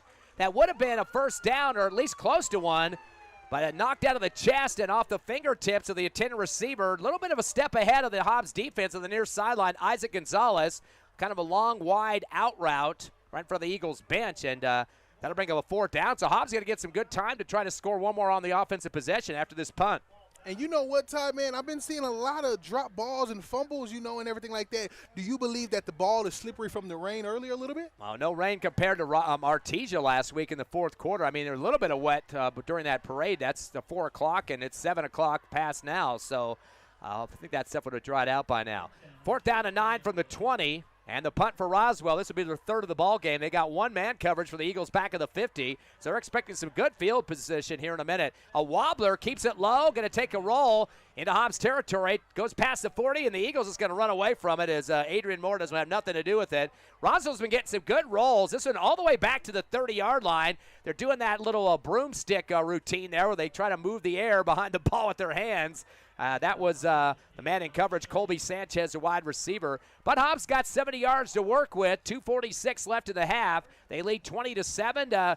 I think a lot of stuff going to the sidelines. I mean, you don't want to conserve too much time and give Roswell any chance for some another possession before halftime after you score. But I think you try to look for some little out routes. I don't know. They'll probably throw a long ball here to see if Roswell's going to be flat-footed in that secondary. But I just got to make some sure plays, and we're not giving little screen passes that are floating out there and picked off for a pick 6 and a score. That's right, Ty, man. You most definitely, as a coach, you definitely want to be strategic in this moment in time.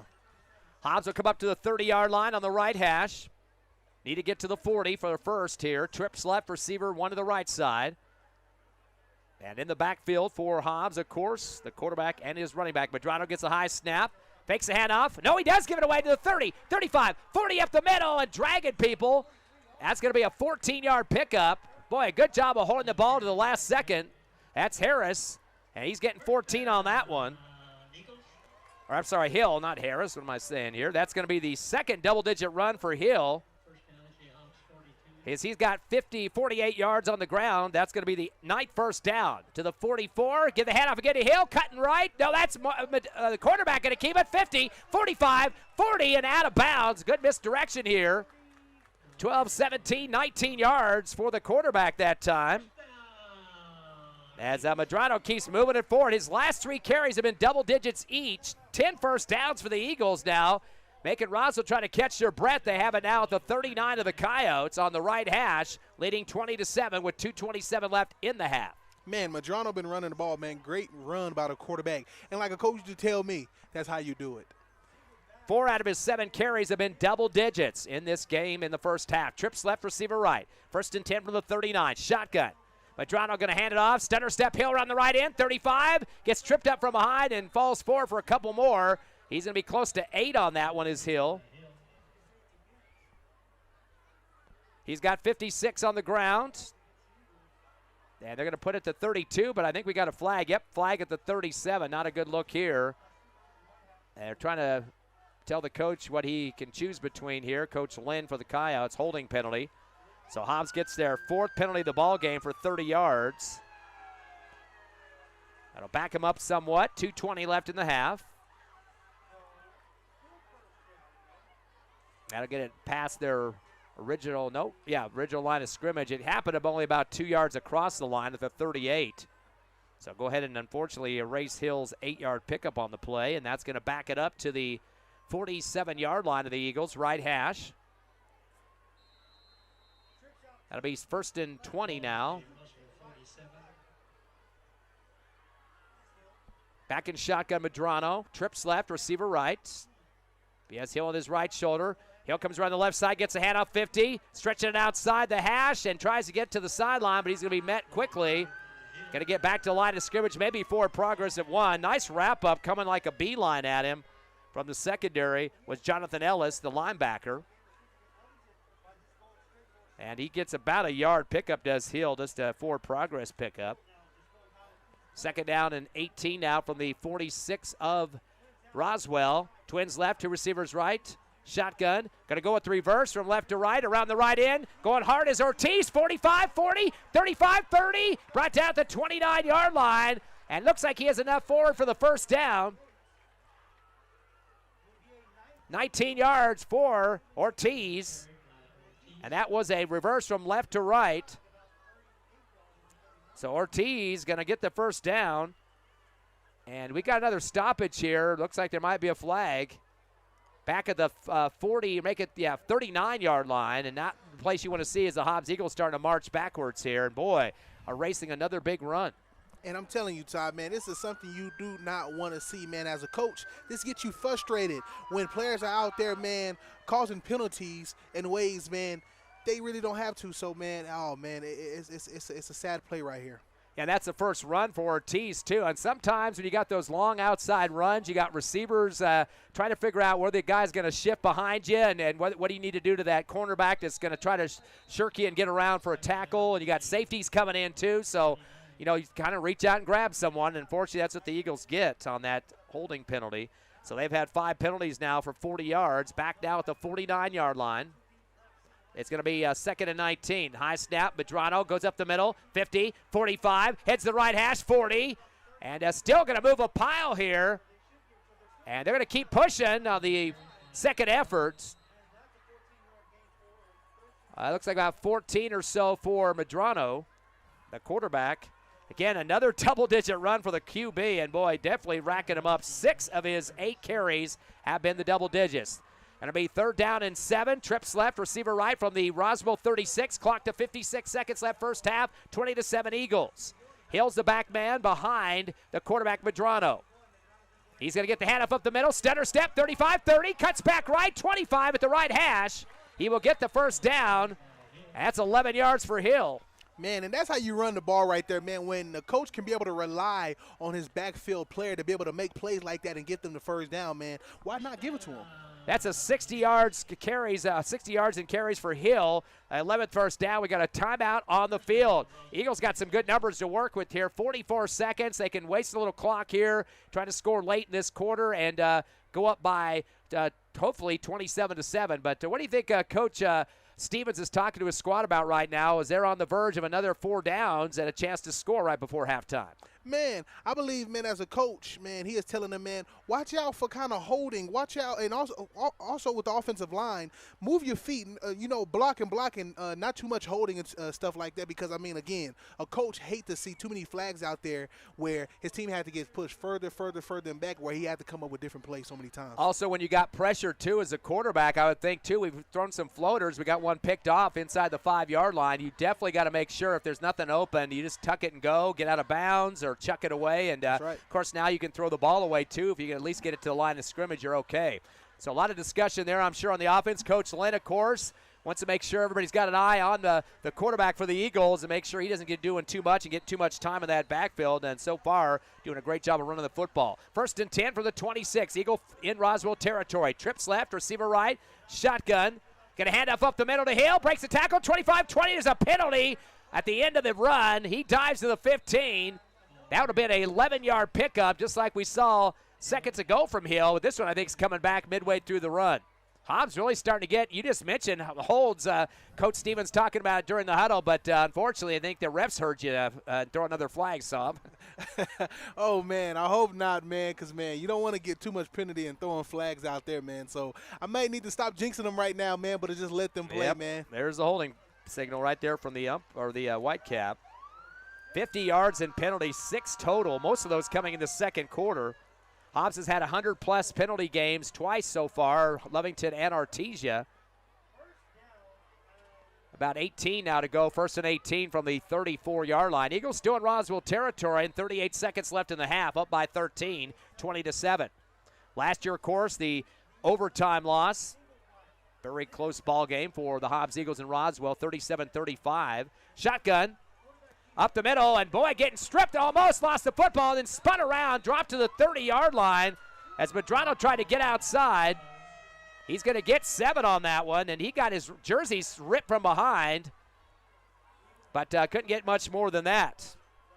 It was almost a horse collar right there, man. Close. So it could have been another penalty right there, but it was very close. Looks like the man that got in there quickly for Roswell to put some hands on him, Daniel Borrego, the defensive tackle. Clock to 25. Looks like another timeout on the field. And it's going to bring up a 2nd down and 13 now. They're at the 30, or making the 29-yard line. Got to get to the close to about the 15 and a half. And they got a couple of downs to do that. 25 seconds left in this half. And I think you'd really be happy to get another score of some sort, even if it is a field goal in this second quarter, just to get a little bit more of a cushion there heading into halftime. That's right, man. You want to be able to give something, man. I don't know, man. I don't know if Coach Steven is that risky to be able to throw a Hail Mary at this time. But, Todd, man, what do you think, man? A Hail Mary at this type of play, you think it'll be worth it? Well, I don't know about a Hail Mary, but I think you could go to those corner routes. You got some big guys like Justice French who can get off the ground. Ortiz has got some speed out there. Of course, we haven't seen a lot of throws to Beatty in this game. In fact, I don't think there's been one even aimed at him at this point. But, again, he's got speed. He's got some height, so that might be what you look for if you can get a breakaway past those deep secondaries. We'll have to wait and see. And 2nd down and 13. Eagles have it at the 29 of Roswell on the right hash. 31 seconds left in the second, 20-7. Twins left and right, shotgun, Medrano, 2-step drop, back of the 35. Pump fakes, down the middle, the post route, overthrows his receiver at the 12. Got a shot put of that one over Justice French's head. He had 2 defenders he was split between that time. That was Isaiah Aranda.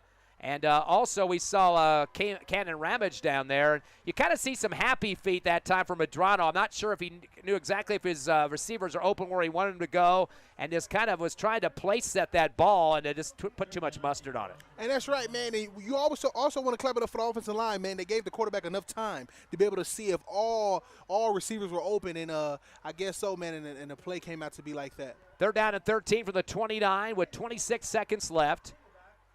Hobbs will put those 2 receivers left, one to the right side. He'll put Hill on his right shoulder, does the quarterback for the Eagles, as he waits for the snap.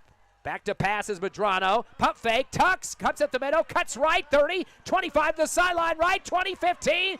Down to the 10, and scampers out of bounds. Great field eye, look up the field type of situation that time, as he's going to get, looks like 18. Good field awareness. That's the wording I was trying to get out of my mouth. 18-yard pickup for the quarterback. Man, Medrano, man, he's out there playing, man. It's like he gave himself a prep talk saying, man, when I go out on this field, I'm going to make a statement tonight. And that's what he's proving out here tonight. Also got the clock stopped so they can have a few more downs in there and not just have to go with one play to finish the half. 1st down and 10 from the 13-yard line. Trips left, receiver right. Medrano back to pass, 2-step drop. This is going to sail over the shoulder, left corner of the end zone. At the back line, they're going to say he was out of bounds. The man that catches it, Braddock Beatty, and he thought he had 1 foot in. Fisher was right there on the back line, and he says incomplete when he moved his arms out towards the back of the end zone, showing he was out of bounds. You have to have 1 foot down in high school football, 2 in the pros, of course, and Coach Stevens out of the field. He thought that his receiver did get a foot down on that one. It was a close call. I know he had a beautiful one of the scrimmage back against Goddard in August. And almost the exact same play. Coach Stevens wants to talk to the back line judge or back official that time. Timeout is called. He's way out of the field. He wants to have a discussion, I believe, with the Zebra.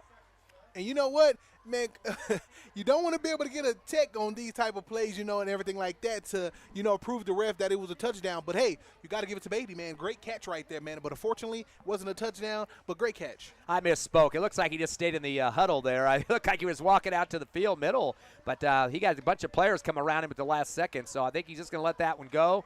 The back judge was in a good position. He was on that back white stripe behind the end zone and standing right on the back line, so he definitely was in position. But it looked like Beatty caught it in stride, and that was the kind of pass I was thinking that might happen there as you kind of get a stretch out over there and give you a chance for your bigs to get up there and make a catch. Of course, Beatty plays basketball too, so he does have some leaps out there in both sports. 2nd down and 10 for the Eagles. They got to get to around the 2-yard line or so to get the 1st down, but there's not a lot of time to worry about 1st downs here. You definitely got to expect to see maybe some rollouts from Medrano, of course. If he doesn't have anybody open, just tuck it and go. Yes, man, that'll be lovely to see, man. Or a slightly slant, man, will be great at this time, man. We got 13 seconds left, man, and close to the end zone, so let's see how this goes. After the timeout, trips left, receiver right, back to pass Medrano. He's going to sail to the right corner of the end zone over the shoulder, but throws it 5 yards behind the end zone. Overthrows that one, lofted it out too much. Receiver was still kind of caught behind with the DBs on that far right sideline. Not much of a chance on that one. Eagles just trying to take some chances here. That was Justice French, the intended receiver on that far right side. Clock to 9 seconds. 3rd down and 10. Again, got to get to about the 2.5. Shotgun Medrano. This time going to the left corner. A spiral over the shoulder, leaping for the catch, and it comes out of his hands in the last second, slapping his hands on the back line. I think that was Beatty by the back left pylon. And he's kind of still down in a crouch, shaking his head. He thinks he should have had a chance on that one. It's kind of like a rebound or possibly alley-oop dunk on that one. He tried to reach over the top of his defensive back and couldn't come up with it, so incomplete. Good effort, though, by Beatty. And now we got a 4th down and maybe a kick situation for the Eagles. Beatty might be the man that's returned back there to try to boot it through. We'll have to wait to see where they're going to get ready to place this ball. It's going to be snapped for about the 12. So it should be about the 19. Yep, that'll be a 29-yarder. Ball be placed by Ortiz at the 19. Hopefully a good snap here for Beatty. So a 29-yard attempt for Braddock Beatty. The kick is up, almost gets blocked. Good spin on the football and gets inside the right upright for the field goal. And that will end the first half of play. Thought they should get some points out of that drive, and they didn't. Rather have 7, but they'll pick up the 3. At the end of the first half of play, your Hobbs Eagles up 23-17 over the defending 5A state champs Roswell. We'll be back in 3 minutes on the Hobbs Eagle Network.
Welcome back to Watson Stadium. We got the homecoming halftime going on right now. They just announced the coronation and the winners of King and Queen.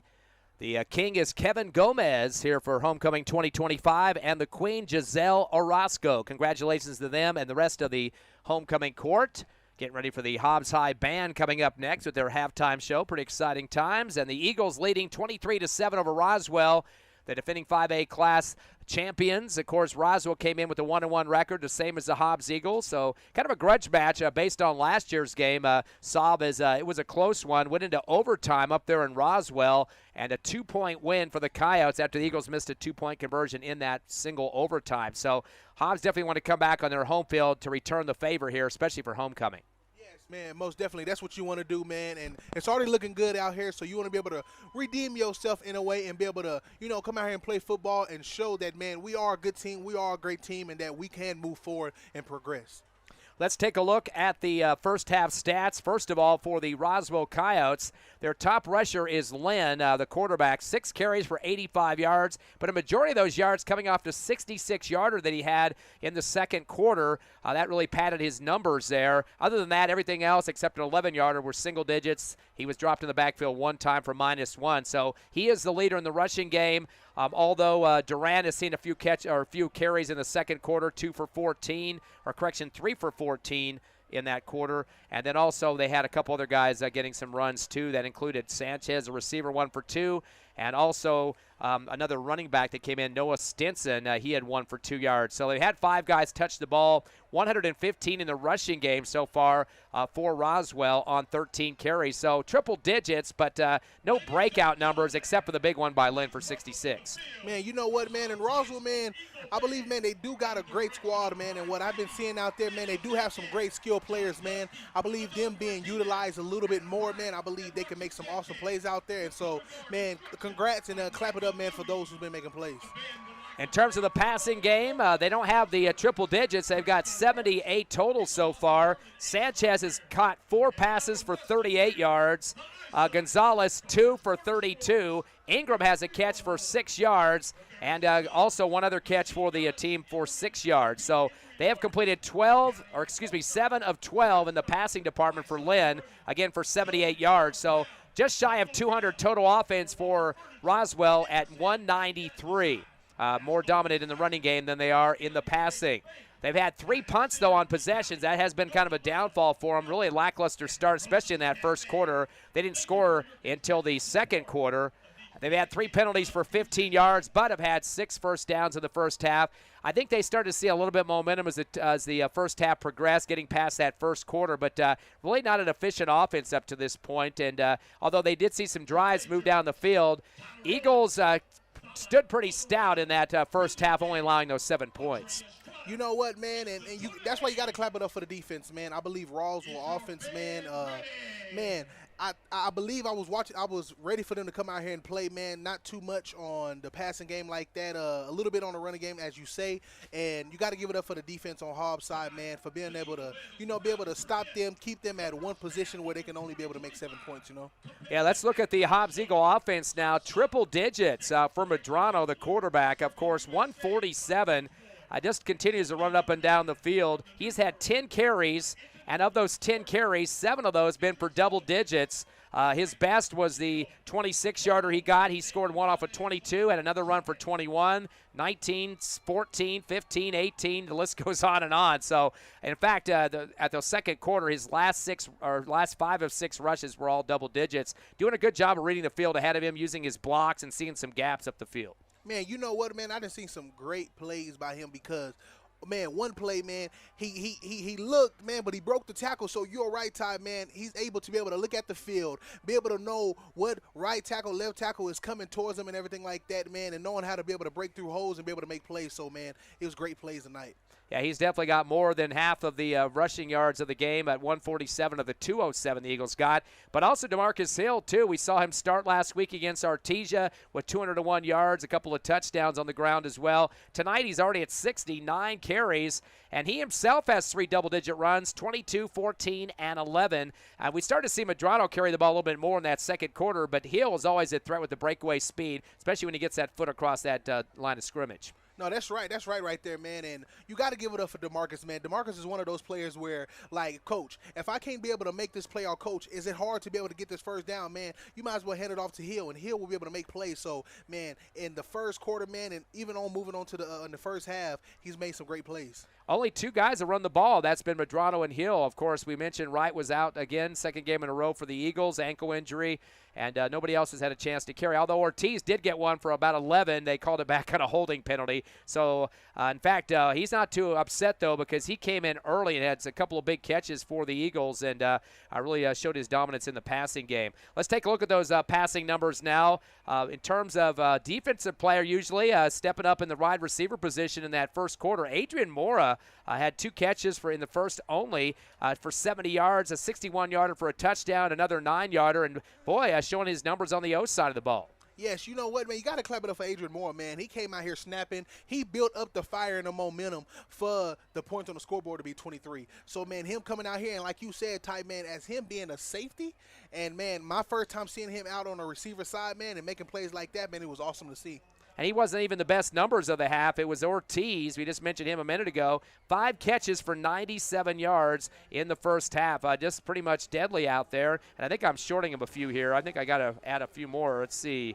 90, 36, 4, 84. Sorry, I've way past. Let me get this back here. 133. So I was short. I don't know what I'm doing here. Bad math. Yep, I need to work on my calculator a little bit. So 133 yards in the passing reception game, 5 catches for Ortiz.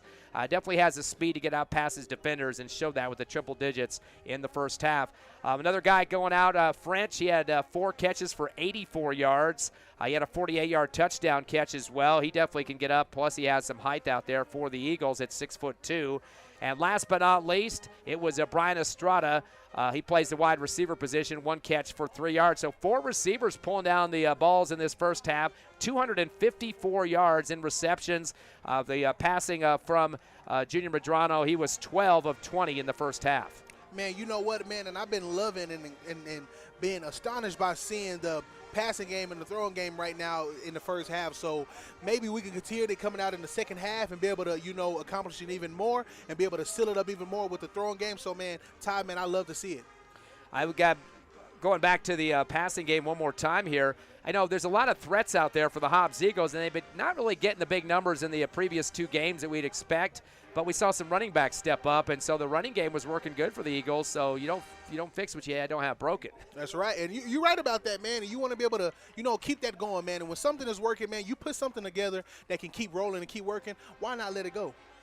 So the Eagles getting 12 first downs compared to 6, doubling up Roswell in the moving to the chains department there. One bad stat for the Eagles. We've seen this in 2 previous games of penalties, 6 for 50. A majority of those were holding penalties. Hobbs had 4 of their 6 penalties on the holds. A lot of those halfway through the runs. The guy's getting out. He's getting some positive yardage.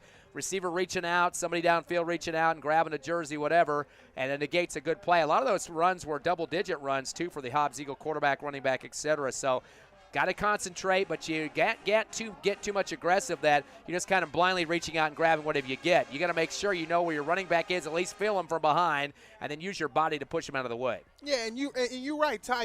And I wasn't always on the skill side of things, man. I used to be on the line too as well. And the coach used to tell me, hey, man, if you're holding, that means you're not moving your feet out there. So, hey, you got to be quick on your feet. You got to be able to move your feet. And so, man, and once I learned that, man, it wasn't too many holdings again. And what was your 40 time? You're not going to tell me, are you? Yeah, no, man, I don't want to embarrass myself like that, Ty.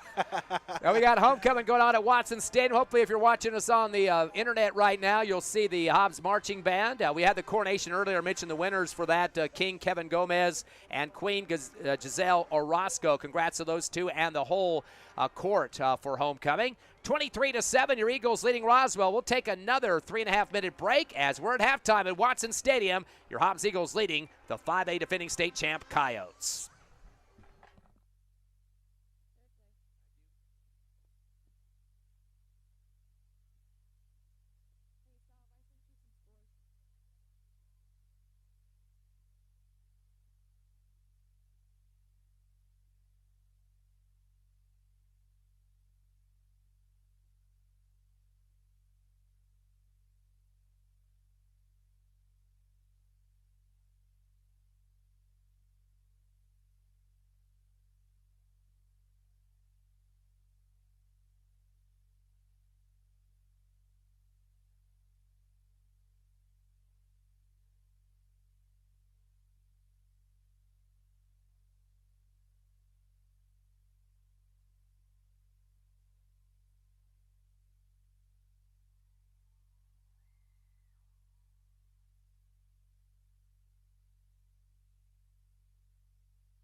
Welcome back to Watson Stadium, homecoming 2025 here. Ty and Sav with you as the Eagles lead over Roswell 23-7, 16-point lead. In terms of the scoring in this ball game, Eagles got the first three scores of the first half. They had a 61-yard pass from, of course, the best quarterback in the state of New Mexico. If you're a Hobbs Eagle fan, Junior Medrano, he hooked up with Mora, of course, the usual starting safety. He was also receiver in this game, Adrian Mora, for the 7-0 lead. Second scoring play, a 22-yard run for Medrano. So he had a passing touchdown and a rushing touchdown on the first two. Made it 14-0, about 6:43 left first quarter.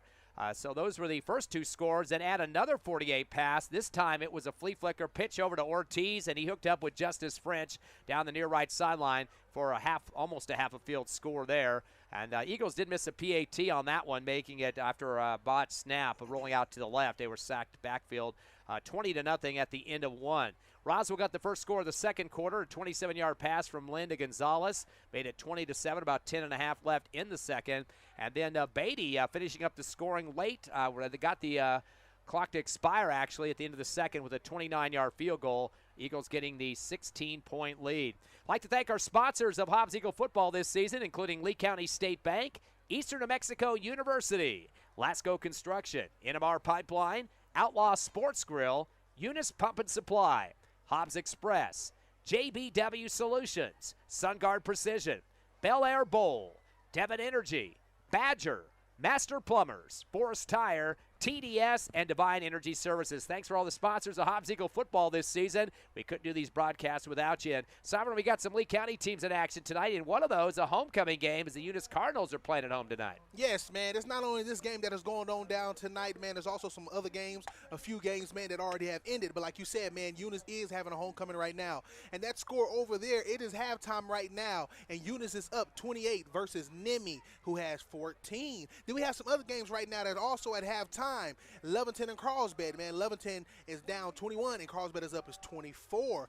But then we have some games down in Tatum and Clayton going against each other. And it is a mercy rule. Start of the third quarter. So, man, that game is over right there, man. It is 50 by Tatum and Clayton 0. So it looks like two of the three Lee County teams winning or leading in this first part of the first half of their games. Kind of a surprising Carlsbad score there. Lovington having a little bit of trouble there. Of course, the Eagles whipped Lovington first week of the season. But last night, too, the Jowl Panthers got a win over the Hobbs JV in Jowl. That was another broadcast from our Lee County network of stations. As we get ready for the second half, still two teams in the field house. Some cheerleaders are saying we need some football teams out there to finish this homecoming game. We'll take a final break. I think they're going to be out of that 3-minute warm-up period. And I'm going to ask you about that before we go back to the break. I know you're a receiver, played with the Eagles, was it 2019? Did that extra 3 minutes of warm-ups really help you get ready for the second half, or was it kind of a distraction? Once you run out from the field house, you just want to start the game. Man, to be honest, man, it's just depending on how the game is going, to be honest, man. If the game is going well for us and the game is going well for me, hey, man, that break right there, man, it gets you more excited, man. It gets you pumped up to keep talking to yourself. But sometimes, man, when the game ain't really working in your favor, sometimes you kind of just be like, hey, forget it. And, of course, we had some delays last week with the lightning. And, before we go to break, too, we were talking about the Alamogordo-Roswell game last week. They had a fight out in the parking lot. Some pretty young girls at teenage age got into a brawl, and then we had fighting police officers, and both of them got taken to jail. Before that, they had a lightning stall, which is an hour delay. Had another hour delay in the second half with lightning. But then they cleared the stadium. I think it was the start of the fourth quarter, getting pretty close to that. Cleared the stadium. Didn't tell the fans what it was all about, but it had to do with the fight. And then they had some threats on social media, and people are going to take revenge on the little teenage girl fights. But, boy, some weird stuff going on. And they did not play with any fans the rest of that ball game. Of course, Roswell losing on the road, 27-13 to Alamogordo, which hasn't happened that much lately. So Coach Lynn not a happy camper with the situation, and with a lot of family members were upset, too, because they weren't really sure what was going on.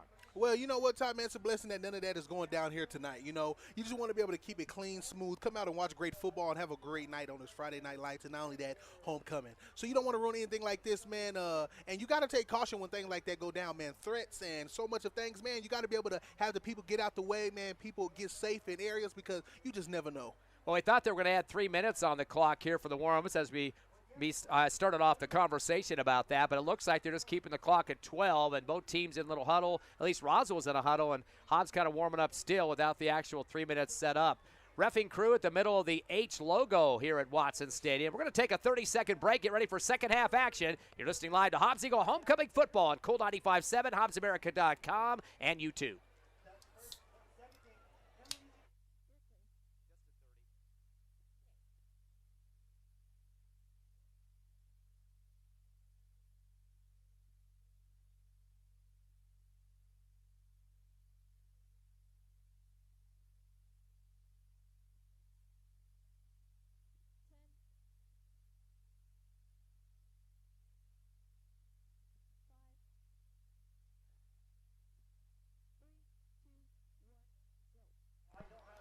Looks like both teams ready for a kickoff here at Watson Stadium. Homecoming, second half of action. Ty and Sav here with you.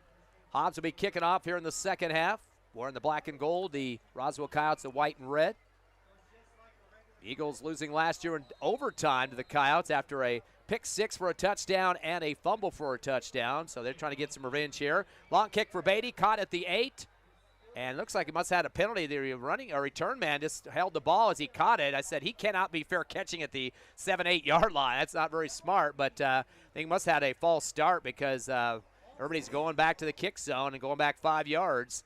So that's not the way to start. Coach Stevens saying, uh-oh, come on, guys. We don't want to get going here. We just talked about penalties at halftime, Saab. That's 7 now for 55, almost more than half of a football field now. Yes, man, you don't want to come out here on the second half, man, starting off with penalties, man. So hopefully that was just like a peak learning experience to let them know that, hey, man, we got to be able to come focus in the second half and be able to take this home. That'll back him up to the 35 now. Beatty will reset there in the middle. Eagles up by 16, 23-7. Last year, half of the points scored in the game in the second quarter, both teams combining for 36. They ended up with 72 total in that contest. High ball caught again at the 8, up the far right sideline, across the 20, 25, break a tackle, 30, and down to the 32-yard line. The return man for the Coyotes was Olin Ingram, the wide receiver. A couple of guys wrapping him up on that far sideline. Taking a second here to see who that is coming from that side in front of the Roswell bench. I believe that was Leo Jaquez, and we mentioned him earlier too, doing some good coverage for the Eagles on the kick coverage. But he's also going to move out to that right cornerback position on defense. So Hobbs setting up the D. Roswell now with the offense. But they did score 7 in the first half, but try to add on to that. They've got 3 receivers near the line of scrimmage, scrunched in on the left side, 1 receiver right. Waiting for the shotgun. Rolling left, the quarterback wants to take it himself. Lando trying to cut it back up on the left hash. He stretched it out at first and kind of fell backwards into a 5-yard gain.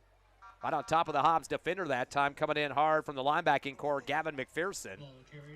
And you know what, man? I believe the defense is ready, and, you know, sometimes you need to get that first play in after coming out, you know, from the halftime, so you can be able to get your bones back ready and that fire back ready, especially on both sides, offense and defense. Lujan with 11 carries now for 90 yards. He's a leading rusher by far. The closest to him was Duran, 14 yards, most of that coming in the second quarter. 2nd and 5 for the Coyotes at their own 35. Twins left and right, make it trips left now.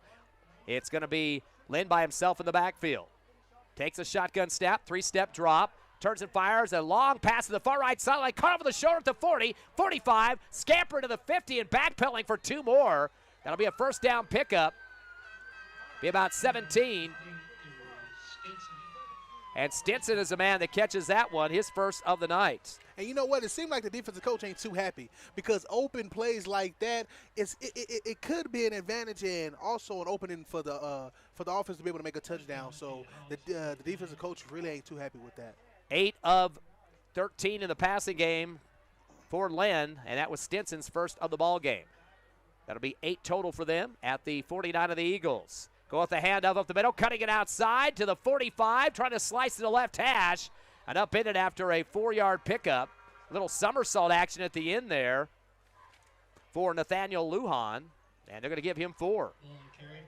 And you know what? As the defense, you want to be able to make stops. You don't want to let up. You know, you kind of always want to play the game like it's still the first quarter and still have that momentum right there. Lujan 4 carries for 16, 2nd down and 5. Make it 6 now from the 44. Three receivers right, including a slot, one to the left side. Lynn back in the shotgun. Two-step drop. He's going to throw the curl route to the 39. Trying to backpedal for the extra yards. Got about 6, make it 7 on the first down catch. And he just kept pumping the legs up to get the first down. As coming up with that one was Noah Estrada. And Estrada been kind of quiet here in the first half. That is going to be his second catch for 13 yards. And you know what, man? It seems like Roswell's coming out here and moving up the field. So it's like the coach talked to him about, how the first half didn't work of moving up the field. So, man, second half, the defense got to be able to have their head on. That's going to be the 9th first down. They are 9 of 14 in the passing game. Shotgun, a pitch right, coming on the right end, the far side of the 35, 30, first down marker, taking that out. He might have been shy by about a half a yard. Not quite sure they're going to say his footing was behind the marker or in front of it. We'll see if they give the first on that one. That's going to be, once again, Nathaniel Lujan, and it looks like they're moving the chain. So that's going to be a 10-yard pickup for Lujan. He's got 8 carries now for 95 yards, getting close to the triple digits. And that'll be 10th first down for the Roswell Coyotes at the Eagle 27, or make it the 28. And Roswell's starting to move this ball forward here. 3 receivers right, bunch up to the line, 1 to the left, shotgun to Lynn. Delay handoff coming around the left end, 30, trying to stretch it out. Looks like possibly a face mask. No call there, though. And coming back strong to knock him down for the Hobbs Eagles, taking out Lujan hard was Samuel Zimbardi. And that was like a magnet, completely at the running back. Good angle there from Zimbardi. Apologize for saying it was a face mask. It just looks like he had his hands up right near the grill that time, but no grasp on the grill. That's going to be a 4-yard loss on the play, so backing up Nathaniel Lujan. And, you're right, Ty, man. Sometimes, man, when you tackle like that, it gives the ref, from their vision, their standpoint, to, have their hand on their pocket to be able to throw the flag. So you kind of want to just be able to tackle better where, it's no flags on the play. Are you saying us refs like to anticipate calls there? Hey, man, you never know. Second down and 14 from the 32. Shotgun Lynn. Twins are trips right, receivers left. Go at the post route, caught at the 8-yard line and getting tumbled under at the last minute. That's going to be, it looks like 23 yards on the play. Make it 24. Beautiful snag in the air that time off the post for Gonzalez. So that's going to be his 3rd catch. And that'll be for 56 total yards. 3 for 56. Move the chains again. 12 first downs for Roswell. Inside the red zone now at the 7-yard line. Knocking at the door. They trail Hobbs 23-7. 8:39 left, 3rd quarter. Looking to the right is Lynn to the sideline for maybe a change in calls here. Receiver left. They're going to move one of the slots to the left side for double slot looks, and a receiver right as well. Handoff on the right end, cut back to the right hash, going into the end zone, high stepping across the goal line. A 7-yard run for the TD. And once again, they keep giving it to Nathaniel Lujan, and he's the man that scores from 7 yards out. Man. Great run by the offense right there, man. Couple stutter steps, man, going through the defensive line and be able to make it to the end zone. But defense got to be able to stop plays like that and be able to, come together and be able to close gaps. Of course, Roswell had the first score of the 2nd quarter, now the first score of the 3rd quarter as they're trying to climb back in this one, the road trip to Hobbs, trailing 23-13 as they're going to go for 2. Hobbs missed a PAT earlier, so this would get it down to an 8-point game. Lynn's going to take a jump or make a shotgun. Trips left, receiver right. Fakes a handoff, rolling right. He wants to throw. Lynn kind of sidestepping to the 10. Got pressure. He's just going to tank it as hard he can. Sidewinder throw to the goal line. Boy, did he have some pressure coming to the backfield. No receivers open in the end zone. He kind of rolled out to the short side in front of the Roswell bench. And, boy, did he get a big, meaty attack coming from Mike Meredith, 330 pounds, and that kid was coming like a block wall at him. Man, I'm telling you, man, he's moving like Flash out there, man. For his size, man, he's running it, man. He's going towards the quarterback, and I believe, man, that right there gave him the momentum and the push to be like, man, you know what? We got to be able to stop plays like this. So both teams have missed a 2-point conversion, and Hobbs leading by 10, 23-13 over Roswell. We'll take a 30-second break and come back with Homecoming 2025 on the Hobbs Eagle Network.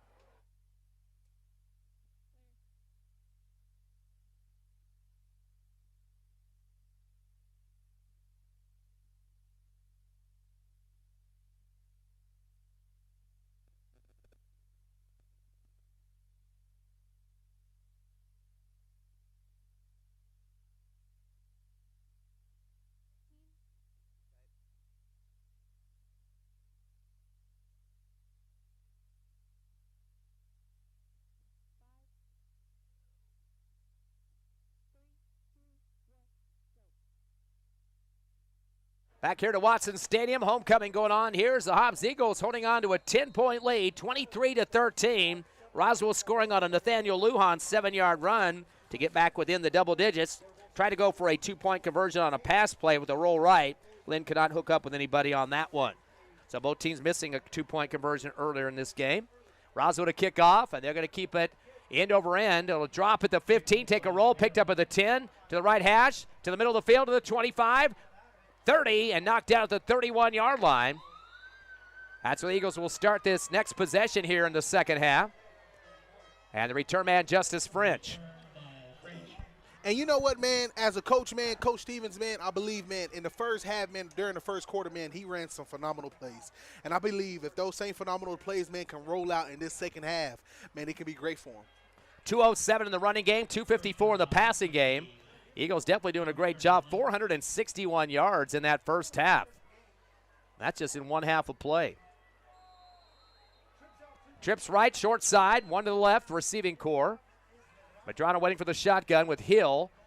Give the handoff around the left end. Hill takes a little bit of time to get outside. He lost the football as he got toward the 30. Definitely not the place to fumble. Whitecaps coming over to make the call. We're still waiting to see a point by the referee, and he's going to give it to Roswell. That would have been a loss, too, anyway, for Hill. He'd rather just have the loss, though, and not lose the football, too. There's a down man. 5-yard loss for Hill. And a fumble. That's going to be the third turnover. 2 fumbles and an INT for the Eagles. More importantly, though, man on his back right now for Hobbs at the 30-yard line. I don't think it was Hill because he was behind the line of scrimmage, but somebody up ahead there took a big hit. Wait to see who that is. Flat on his back at this point. So Roswell going to get the football, get close to the red zone too, Saab. At the 26, we mentioned penalties being an issue, but now turnovers, total of 3 so far.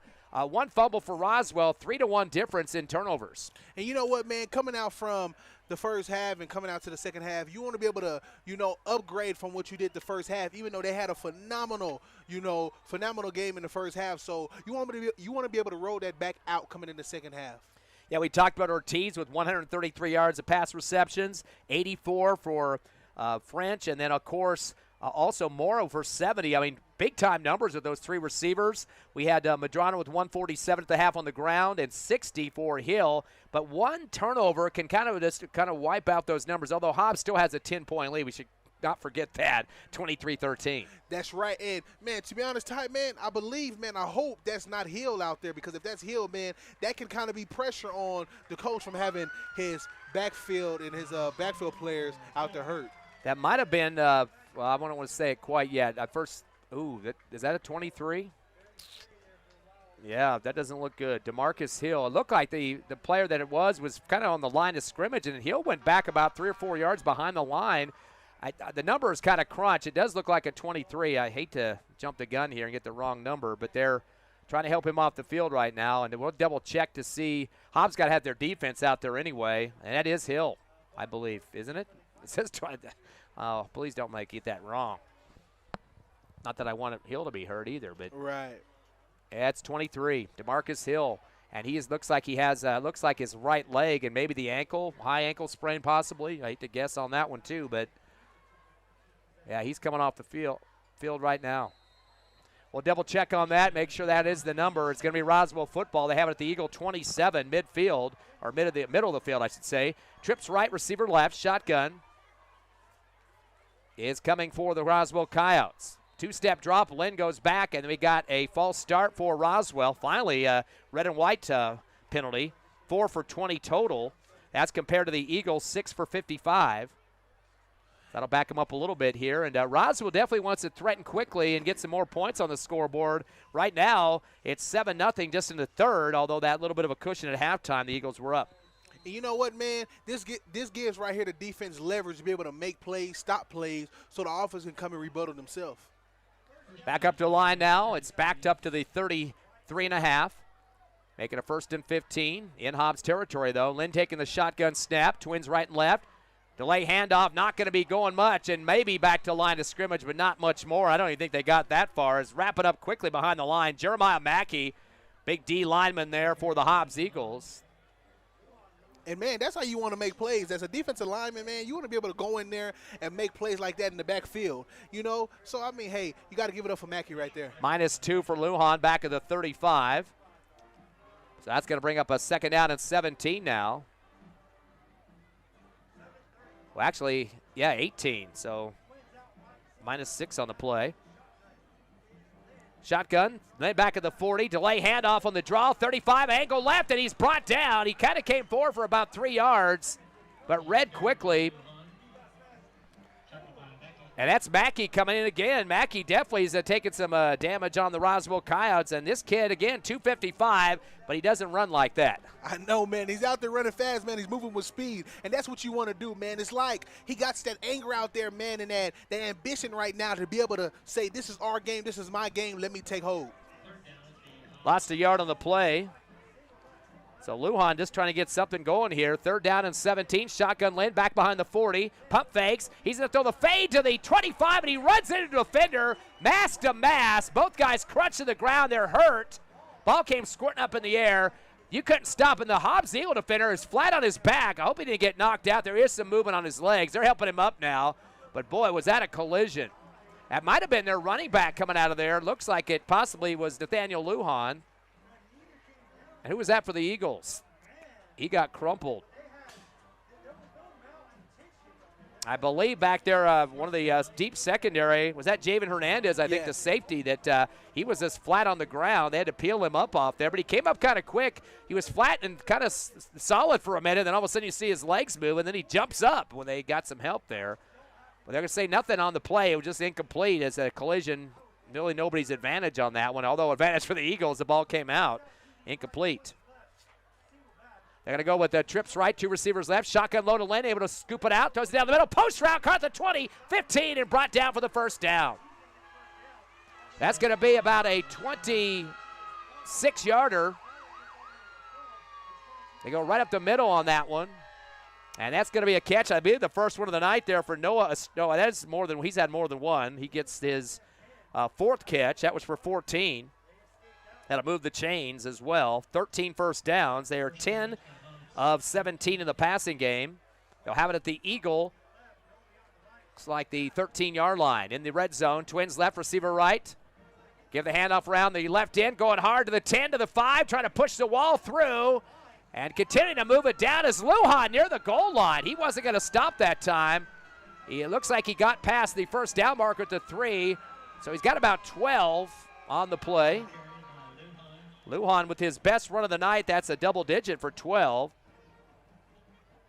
He's got 25 on the ground on 7 carries. And more importantly for Roswell, their first down there. That's going to be 13 on the night from the 2-yard line. They trail by 10 with 6 minutes left, 3rd quarter. Receiver left, slot to the right as well. It's going to be a take by the quarterback, the keeper up the middle, diving across the goal line. They're waiting to see if we got a signal from that left line judge here, and he hasn't made any hands up in the air yet, so I think he's shy. 1-yard pickup for the quarterback. That's Lynn. He's got 104 yards rushing so far for 11 carries, so he's over the century mark. The only one for Roswell in that number situation right now. 2nd and goal now from the 1. Got to have a stout up front for the Hobbs Eagles. They're going to put 6 in the box, and the linebackers crushed up front as well. Diving ahead again, Lynn. Same spot, and this one a touchdown, a 1-yard pickup for Lujan, or make that Lynn, and the score. His 2nd rushing touchdown in the 2nd half, a 7-yarder and a 1-yarder. And this game's starting to get too close for comfort for homecoming, Saab. Yeah, man, you don't want to allow the team, man, to be able to have that head and that, you know, that ego to know that, hey, we can come back, we can beat this team. There's no doubt about it. You want to be able to keep upon pressure on this team where there's no chance of them coming back. And the only scoring in this 3rd quarter so far has been 2 touchdowns for Roswell. They don't have enough guys on the PAT. This is the 2nd time that's happened for Coach Landon. He's not going to be happy on that sideline. Always been a lineman, too. Ready for the PAT. A high snap. Kick is blocked. And you can't return those, at least not in the high school ranks. Right on top of it that time, the Hobbs Eagles getting a swat on the football. And that was knocked down by Joseph Reza, the linebacker. Boy, he got in there quickly to knock that one down. The hiker, or the holder, I should say, really had some issues. He didn't have much he could do. You saw that guy coming at him but couldn't pull away quick enough. David Fresquez was trying to get away, but no can do. So pretty important one, too. That keeps it a 4-point game, not just a field goal lead, but a +1 on that. 5:30 left, third quarter. Roswell the comeback, though. It's Hobbs 23, the Coyotes 19. Homecoming 25 returns in 30 seconds.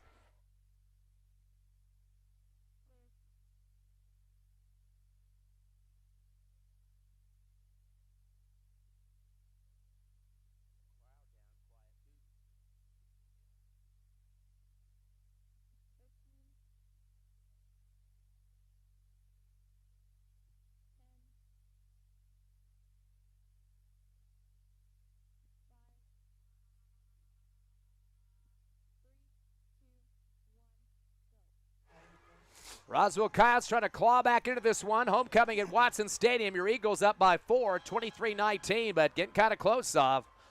Yes, man. You don't want the game to be able to get this close, man, because at the end of the day, it gives you that pressure where you start getting a little nervous a little bit. So as you get nervous, it's easy for things to kind of mess up when you're so nervous. You want to be able to get back into that comfortability. Getting ready to kick off for the Coyotes. Benjamin Vera. He's getting real close to that ball, too. Not taking a 6 or 7 yard run like most kickers do. Maybe an onside. No, he's going to boot it squib style, end over end. It's going to drop at the 18, takes a big bounce. Starburst action. French fakes a handoff, rolls around left side to the 20, but goes backwards and dropped at the 18. That was the best coverage for Roswell in this ball game, and Eagles getting kind of dangerous as they come down low to the ground. It seems like they're getting close to fumbling some of those, and French got hit from behind and kind of sprawled out on the carpet. Now, the ground can't cause a fumble, but Roswell's starting to hit kind of hard out there. Man, you know what, man? I don't know what the coach said to them inside of the locker room, man, but they're coming out here ready to play. And so, man, Hobbs got to be able to come out here, roll in, and talk and tell themselves that, hey, we're up, we are great, we are good, and we can't let this team to come back. We mentioned this in the pregame show. Coach Lynn is a taskmaster. He's going to expect things, and he's going to tell you in your face. He's going to tell the refs in their face. He's not going to take no for an answer. 1st and 10 for the Eagles at their own 18, their worst field position to start a series. Twins left and right, rolling right, wanting to throw the football on the run. Throws a high out route. It's caught by French at the 32. Great throw for Medrano. And that's going to be a first down and then some. Looks like 13 for French on that catch. He just got up in the air to the near sideline in front of the Hobbs bench. And you know what, man? Great throw. And like you said, Ty, man, hey, a little bit rolling out, man. You can be able to see what receiver is open, and it's good for the receivers to get open. 5 catches for 97 for French. That's the 13th first down at the 32 now for the Eagles. They lead 23-19, up by 4. Twins right, receiver left. Roswell 4 in the front box defensively. Regino throws another out route, a short one to Beatty, whose first catch of the night. Been kind of quiet tonight. 3-yard pickup for Beatty.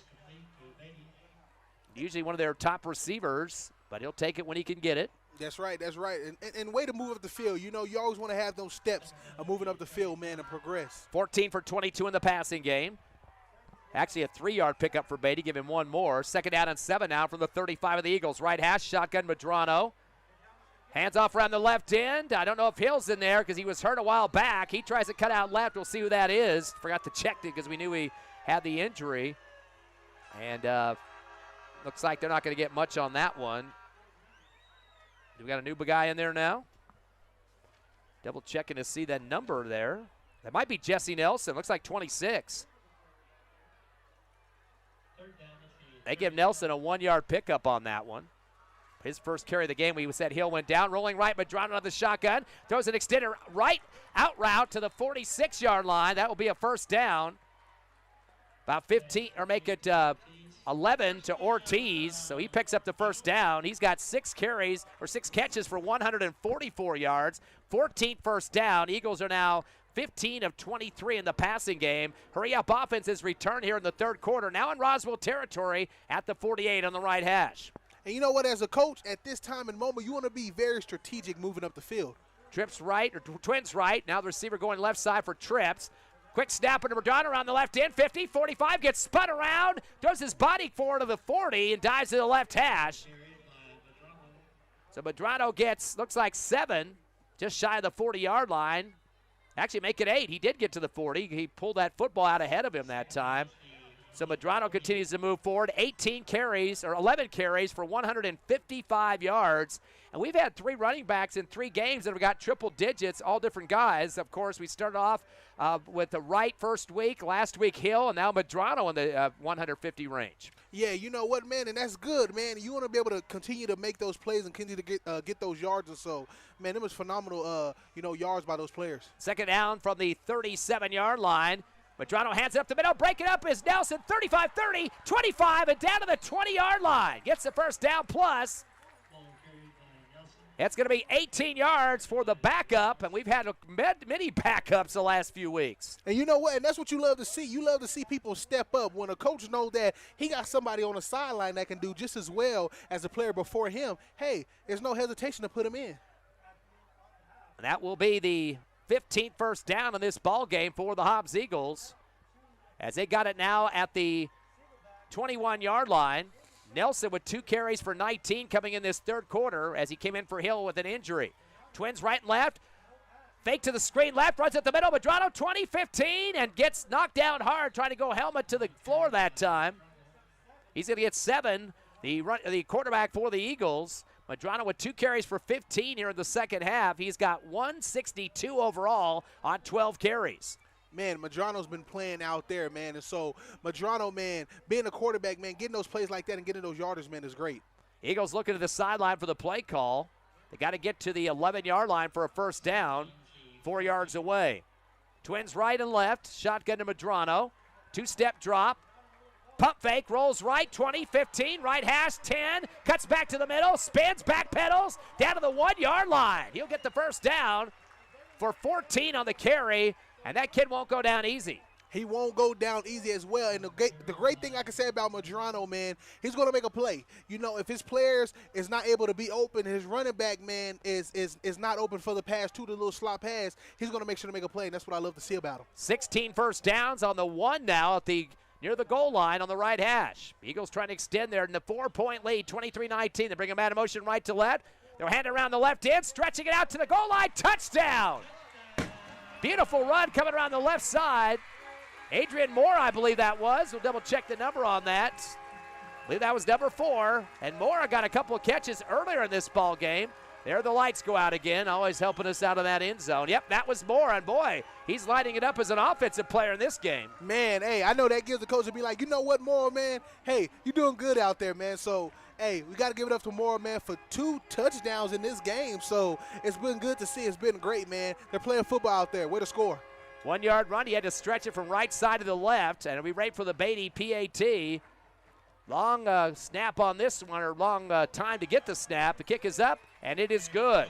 So Hobbs back up by 10 with 2:30 left here, or make it by 11. Here with 2:30 left in the third. 30-19, Hobbs over Roswell. Homecoming 2025. Looking up now as an extended lead here at Watson Stadium. Back in half a minute.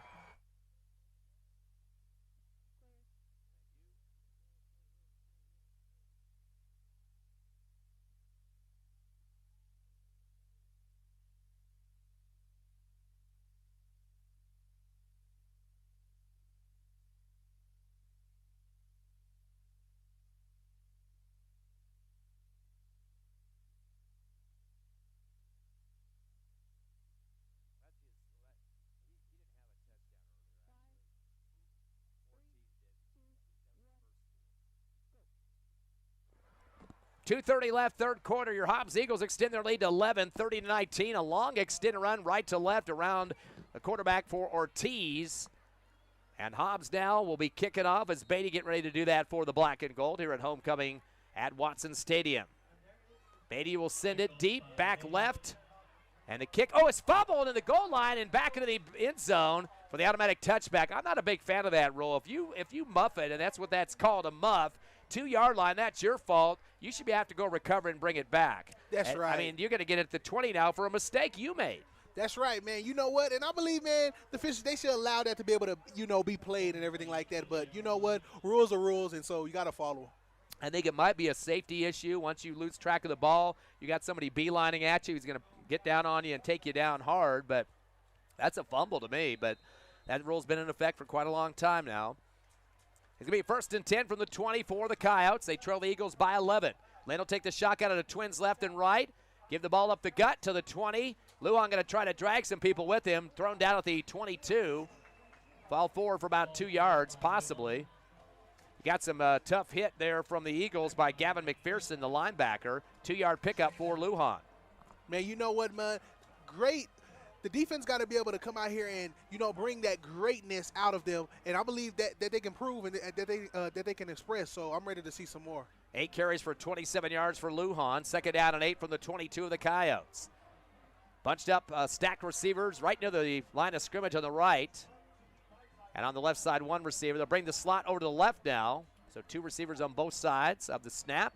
Lujan gets a low snap, hands it off around the right end, and Lynn hands it off to Lujan, trying to get around right, and he's met it at the original line of scrimmage. Might have got some forward progress, but the Eagles just getting down low and burying him down hard. Guess who's in there again? Sav, you got Mr. Mike Meredith. Wow. Big man, and also Joseph Razor, the linebacker. So some big poundage coming at you there. They're going to say forward progress at 1 yard for Lujan. And you know what, man? Meredith is playing a heck of a game out there, man. Moving like the Flash, man, for his size. So get in there like he is, man, it's great to see. 3rd and 7 from the 23. Eagles have 4 in the front defensive box. Trips right, receiver left. Low snap, back to pass. Lynn wants to throw, airs it out, far right side, the spiral. A little bit of a flag route look across the 50, but it's going to get knocked out of bounds, out of the hands of the intended receiver. Had kind of a scrunched up defense there. 2 defenders on each shoulder of the receiver. And the man back deep to knock it away, it looked like, was Adrian Mora. And incomplete on that one. And you know what, man? That's how you're supposed to do it as a defensive team. You want to be able to put pressure on that offense where you can have that fire come out of the offense when they get back on the field. Going to be a 4th down and 7. They're going to go ahead and punt it from the 11 after the snap. It's going to take a long bounce up the sideline near the Roswell side on the far left of the field, and going to roll out about the 28-yard line. So they've been getting some good rolls on their punts and kicks in this game so far, but the Hobbs Eagles definitely would like to add on their next possession to an 11-point lead with 55 seconds left in the 3rd quarter. It's 30-19 your score. And, of course, next week, Eagles going to be traveling to the Lone Star State to El Paso Parkland, right there on that little highway. When you come off Montana, you're the closest high school you can get to coming from Hobbs. So not a bad travel trip there, but nice to see us playing some other teams we haven't seen for a long, long time. That's right, man. The next game is going to be ruthless, man. It's going to be great. It's going to be, phenomenal to watch. And, I mean, hey, we're moving on forward to the season, man, and so I'm ready to see what the offense do out here now. Of course, our lone Texas opponent of the season. 1st and 10 from the 28.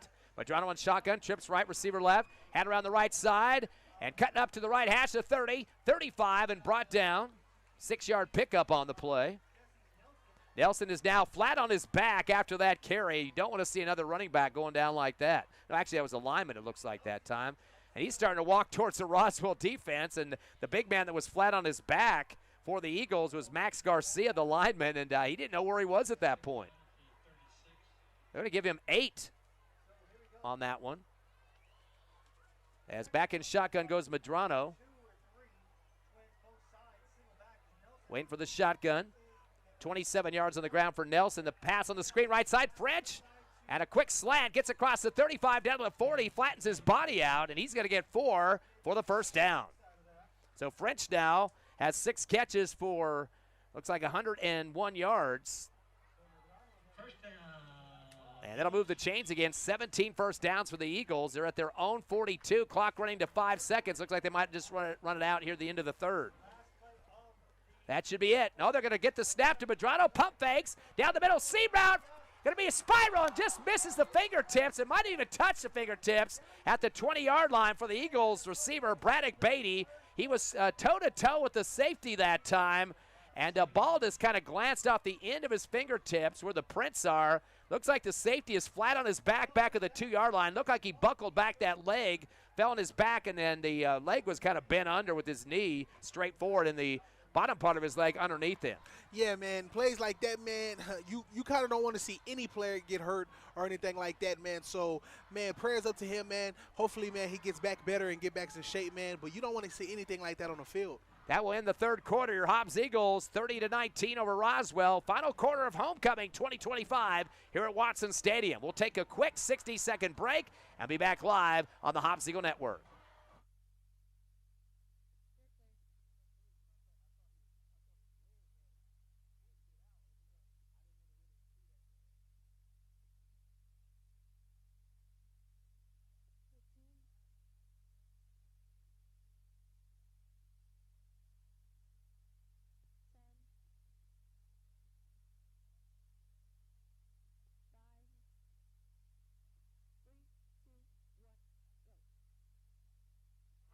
Ready to start the fourth quarter here at Watson Stadium. Your Hobbs Eagles up 30-19. Ty Friend along with Saab tonight. And Saab, of course, your former player for the Hobbs Eagles, your senior year, 2019.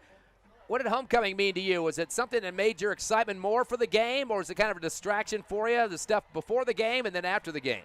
Man, hey, a little bit of both. You know what, man? Homecoming was great for me. I had some phenomenal plays. I did a couple of things, man. Unfortunately, we didn't come out with the dub. But you know what, man? It gave me that hype up and that pump to know, man, I got to go out hard when I get on the field. You did mention your homecoming court nomination, too, but that was pretty exciting, right? Yeah, yes, it was, man, most definitely. Second down and 10 from the 42. Quick snap. Madrano going to head up the right hash with a high step. He's going to keep moving forward across close to the 50-yard line. Getting about 7, maybe 8 on a second down look for Madrano. And he just took on the whole Roswell defense himself with that high stepper. And you know what, man? One thing about this quarterback, man, Madrano, man, he got some muscle on him, you know? And so, man, with that muscle, he's utilizing it out on the field to be able to rush through, 11 guys on the field. He got right to the 50, and that's going to be his 14th carry of the ball game. 184 yards on the ground so far. Second down and 2 for the Eagles, right at the 50 mark. Madrano kind of jumping up in the air in the backfield, kind of keeping his legs stretched out the best he can have it. He definitely wants to keep moving it up the field for his Eagles, doing a great job on the ground as the quarterback in this one for the most of the season. Hey, Chargers knock off the Chiefs tonight. My team with the victory in Brazil, 27-21. Oh, wow. Hey, that's excitement. My family forgot to text me. I couldn't keep up with the score the way I wanted to, and we are a Charger family. 2-yard run around the left end. Sorry to get off the Hobbs Eagle football network here for a minute. They're going to give a first down on this, or shy by about a yard. Madrano was the runner on that. 2-yard pickup, so he will get the first down. Move the chains for the Eagles, the 18th time tonight. Boy, talk about possession. Yep, LA Chargers 27, the Kansas City Chiefs 21. It started the NFL season after Dallas getting beat last night. That makes it even better. Stacked receivers left and right. We got a flag as the snap comes for the Hobbs Eagles. False starts. We got away from the penalties for a while.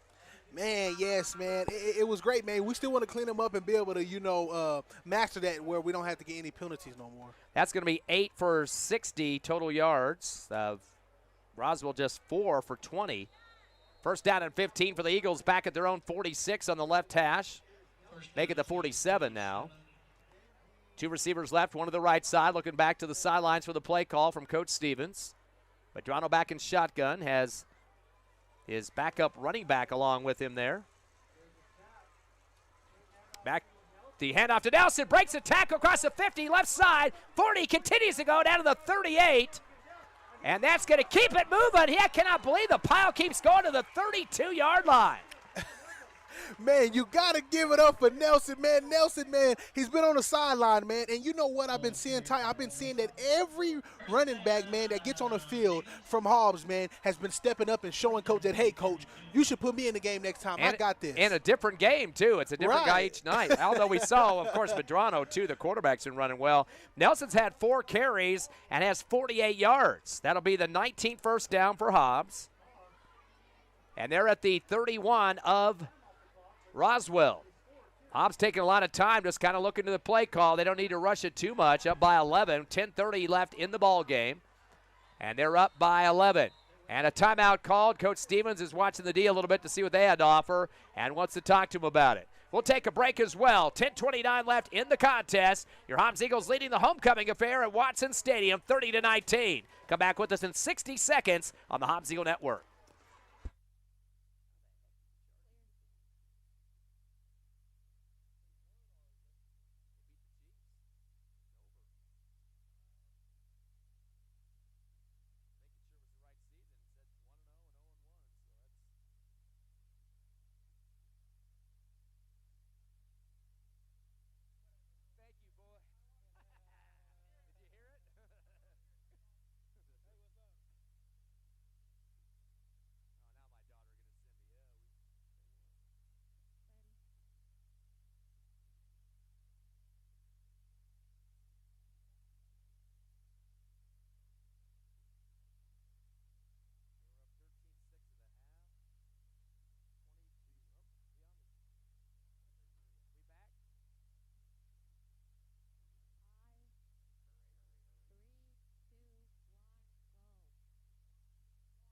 We're back live here at Watson Stadium after the break. Handoff to Nelson. He heads left and goes down quickly at the 30 after a 2-yard pickup.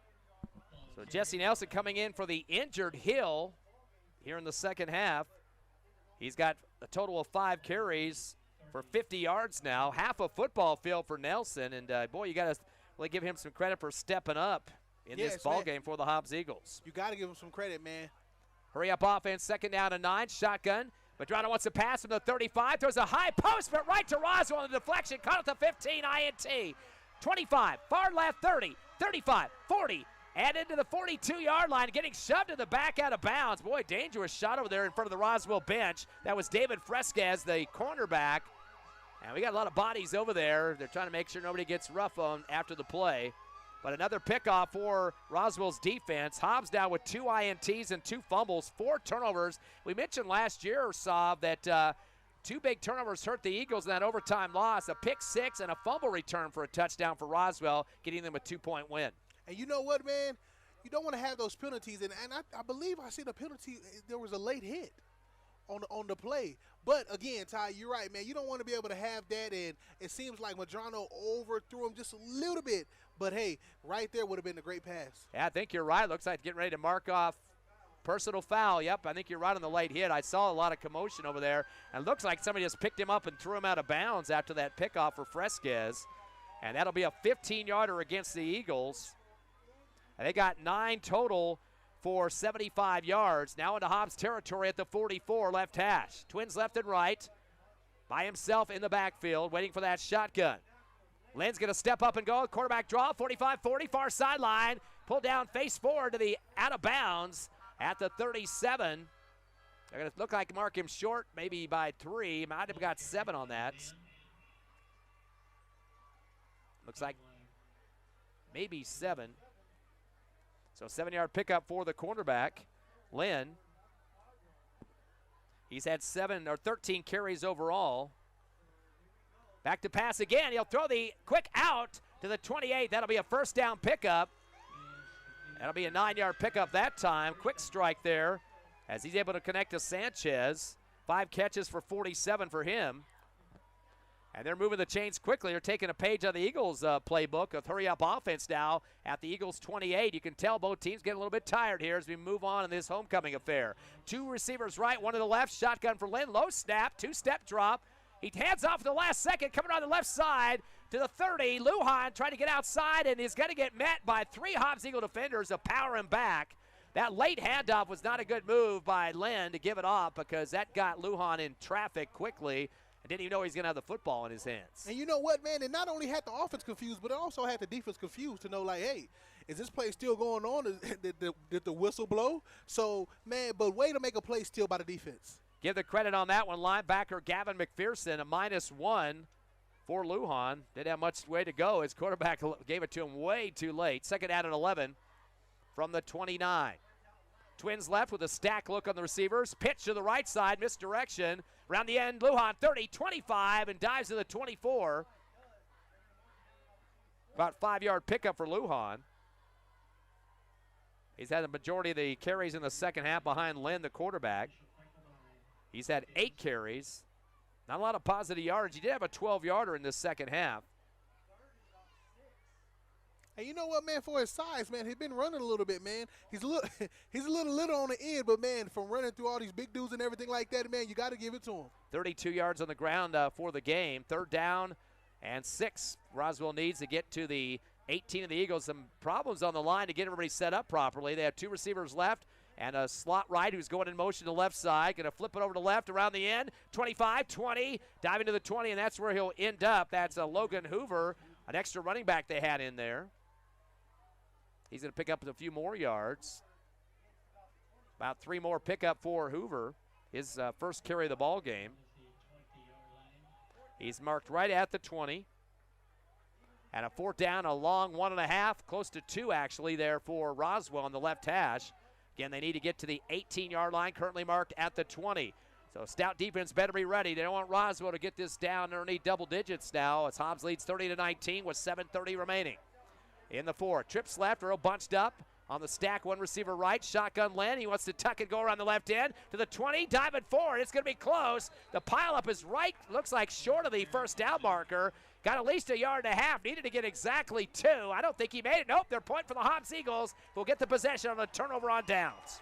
Man, that's how you do it. You want to be able to make stops like that so the offense can come back out and be able to make another play. So, man, great job by the defense. Big pile up there as Lynn tried to get outside. 3 punts in the game, 1 turnover on downs, which just happened there, and a fumble. So 5 possessions are not going good for Roswell. Hobbs, though, with an 11-point lead. Don't want to be too tricky here. Want to make some good solid plays, get some clock running, but it's only 11-point lead, and Roswell has come back several times in this ball game.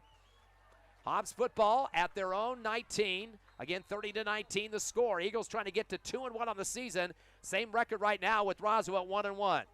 They got a split formation backfield shotgun. Medrano going to hand around the left side. Trying to stretch it out and stutter step before they get to the 15. They're going to lose a lot on this one. Boy, everybody from Roswell coming down on the play. Going to be in the backfield for a loss for sure. And looks like we got maybe another injury, and looks like another backer was in there that time, I believe. We're trying to check the number. Coming up limping a little bit. And looked like a guy that came out of the pile. Was that? Oh, that was a lineman that was coming out. I thought that was the guy who had the ball. I think that was Nelson. So he's going to lose, looks like 4 yards. So Nelson loses 4. Sorry about that. The lineman came out of the bottom of the pile. I thought that was the guy who had the football. 2nd down and 14 now for the Eagles at their own 10. Shotgun. Medrano's going to throw the screen left. It's a low one. Almost hit the turf. They're going to say incomplete. They let him continue down the field for about 1 yard or 2. That was Brian Estrada, who lined up outside as a receiver that time. He is a tight end normally. Incomplete, though. Let him go a few yards ahead. Thought they were going to say it was a catch, but doing a good job of scooping and going there, even to fool the refs a little bit. That's right right there, But, hey, if you let him go 2 or 3 yards, I believe you should have just let him go 5 or 6 more yards, So, hey, man, but great catch. I think they called that a backward pass, which is really a fumble, so that's why he's back even further than I expected. He's back at the 13-yard line, so loses 3 on that one.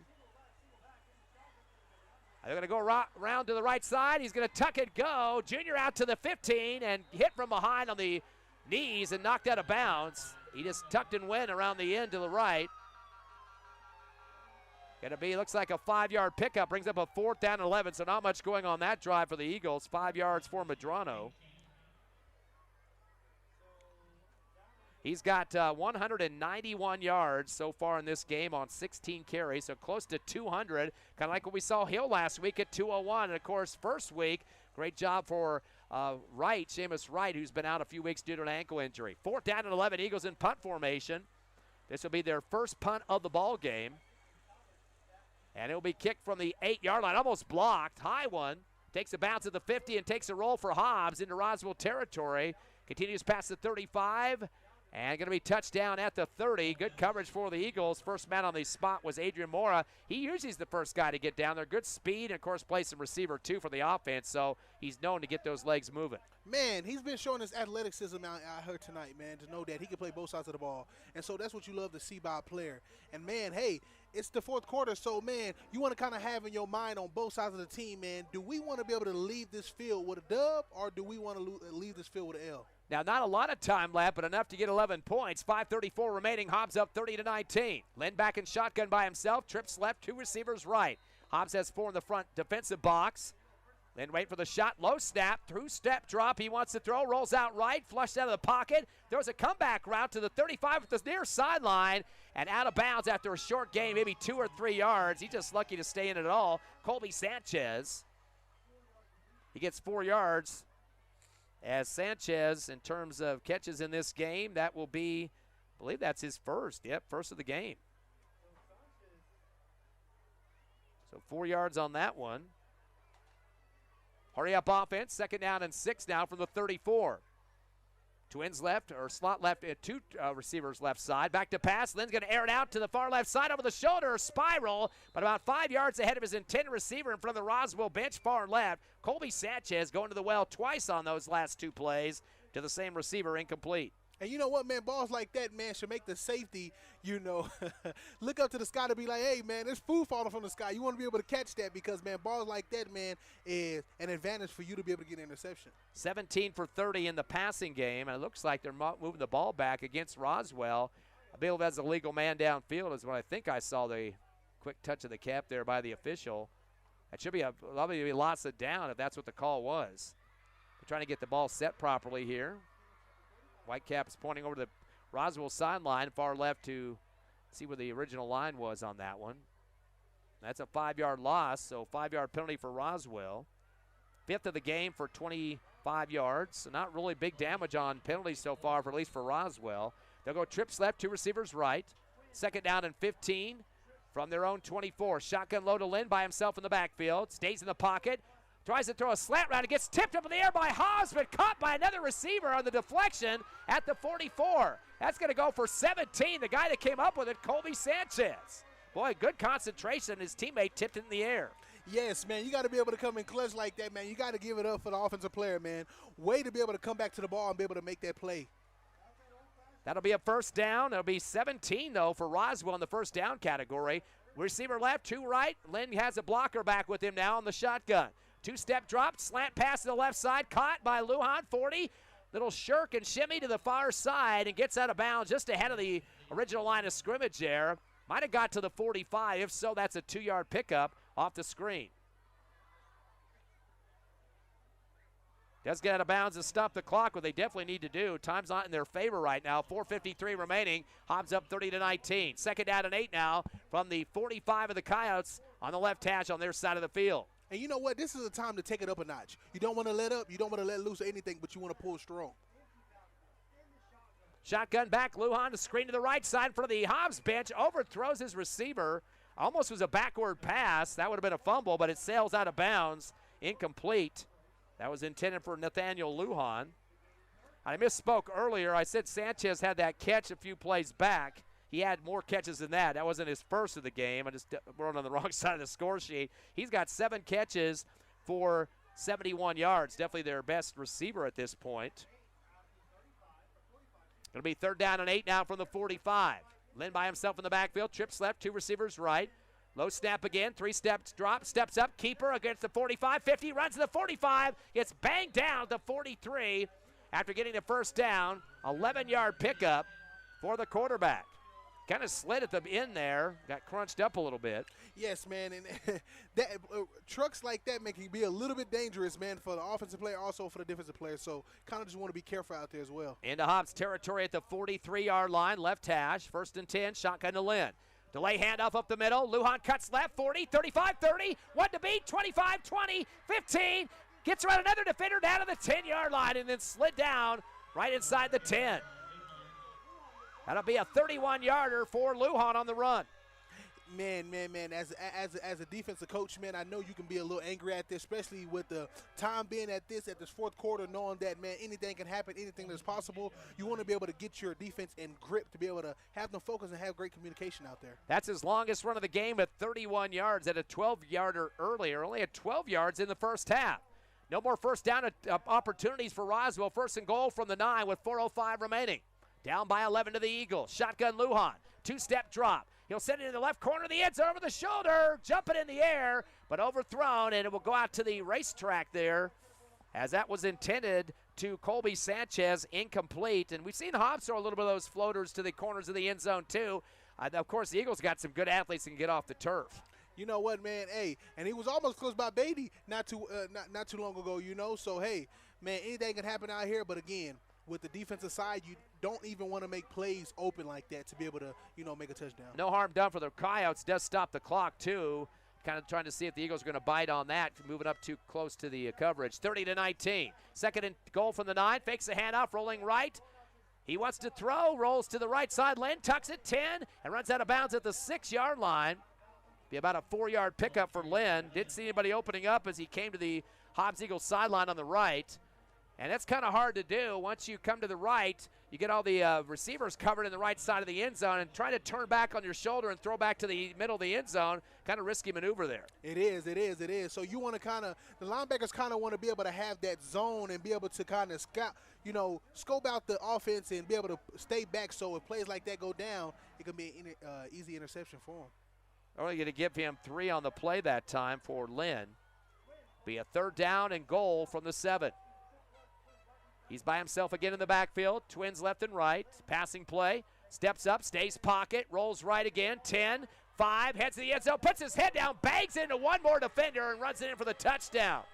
He went shoulder pad to shoulder pad against the Eagles and got down low to kind of plow into Jeremiah Mackey and scores the touchdown. 1-on-1 as Mackey was kind of getting down low near about the 1 or 2 yard line, and unfortunately for him, he was just banged over the top, and into the end zone goes Lynn. Wow, man. Great touchdown by Roswell, man. But the defense, man, you really want to be able to handle that, tackle that. I believe they're going for a 2-point conversion, if I'm not mistaken. And so you want to be able to attack this and be able to not let them score, especially this close of a game. Yeah, they get the 2 here. It goes to a field goal advantage for Hobbs, 30-27. They miss it. A 5-point game would make it only a touchdown to try to get the lead on the Eagles. But 3:45 remaining. That means the Hobbs offense better be efficient on this next series, Saab. Yes, man. No, you're right. You're right about that, Ty, man. So, hey, the coach, man, as a coach, I believe, man, you want to come out here with your offense. You want to be strategic, very, minimum of, throwing passes that that your quarterback, man, can have a hard chance. Even though I've been seeing Madrano throw some great passes out here, and I believe Madrano can be able to come back out and be able to make some phenomenal passes. But we just have to see, man, and coach have to make some great plays where we can be able to get up and down the field. Well, there is a timeout. We're going to talk about it here as Coach Lynn is saying this is a very important play on the PAT here. They did line up in the offense, so that means looks like they are going to go for 2. What do you do on this play? We've seen Lynn can maneuver. He can roll out.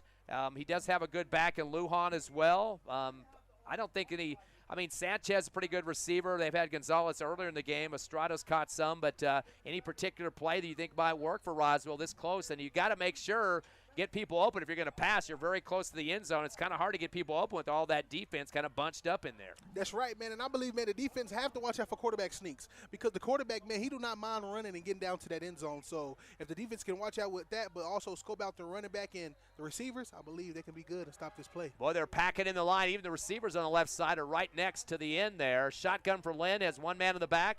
He's going to hand around the left end, trying to cut back up the middle, diving across the goal line and scoring the 2-point, I believe. Yep, they get the hands up for the score. That was Joaquin Bolanos.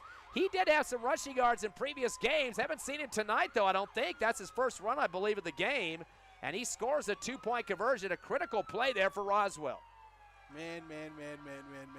It's going down, man. And this is football. This is what you want to see. But at the same time, man, I've been seeing a couple of things, man, that's been lacking on the field. But also, man, Hobbs been having some great plays, man. So if they can be able to, rebring those great plays they've been having on offense, man, I believe, man, this game could be theirs. 30-27. Hobbs still leading by 3.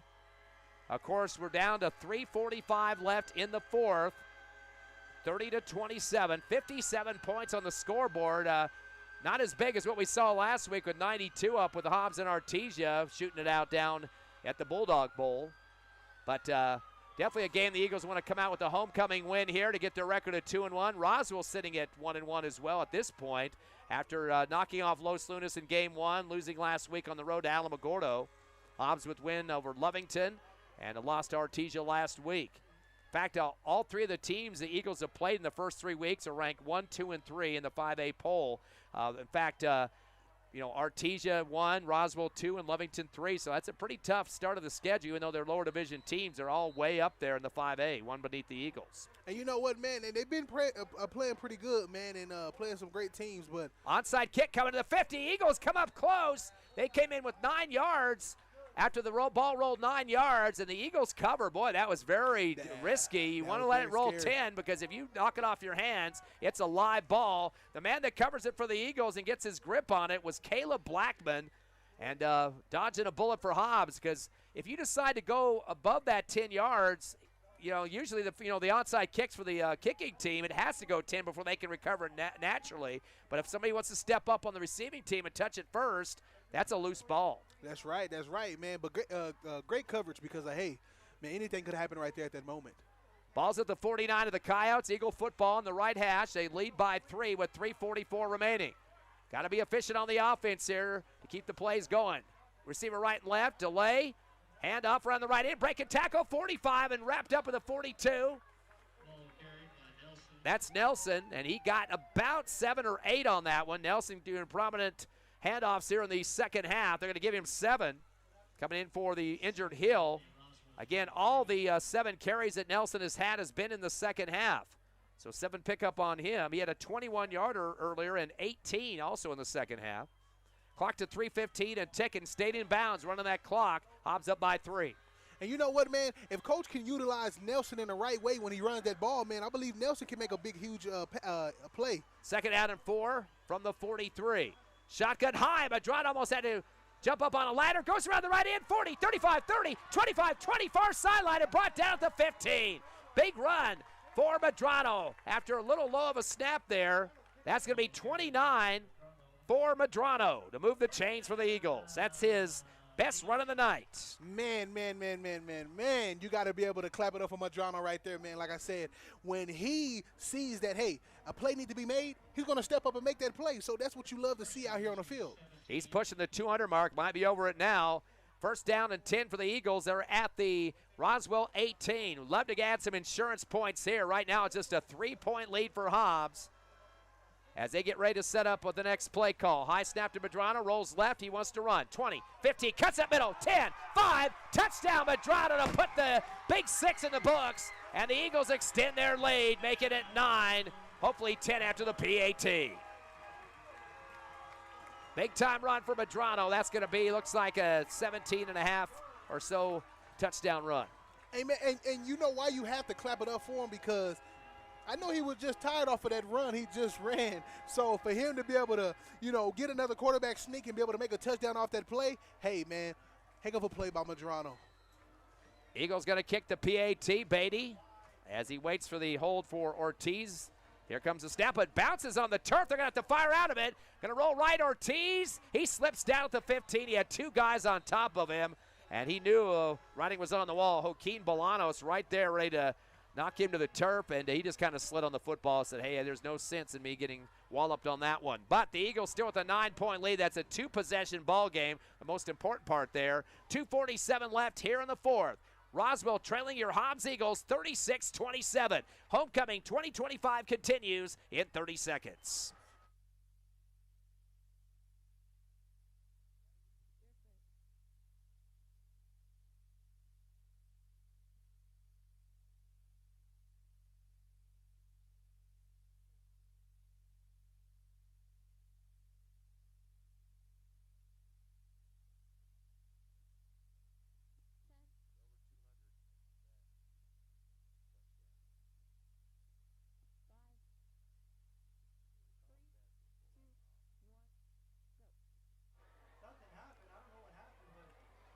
.247 remaining here in the 4th. And it took a while for everybody to come back. I guess they're not counting the PAT. They're bringing the teams back on the field. They look like we're just going to break because of the after the kick, but now Beatty's back out there.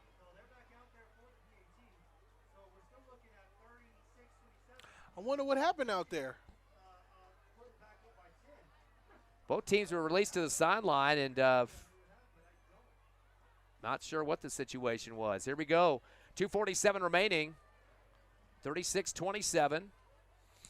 They'll reset it. We saw on the last play was a fire play, basically a bad snap, and they just rolled out right, and Ortiz just slid home at the 10. And good snap this time. Kick is up, and the kick is good onside the left upright. Maybe they got a timeout, and there's a late to call it.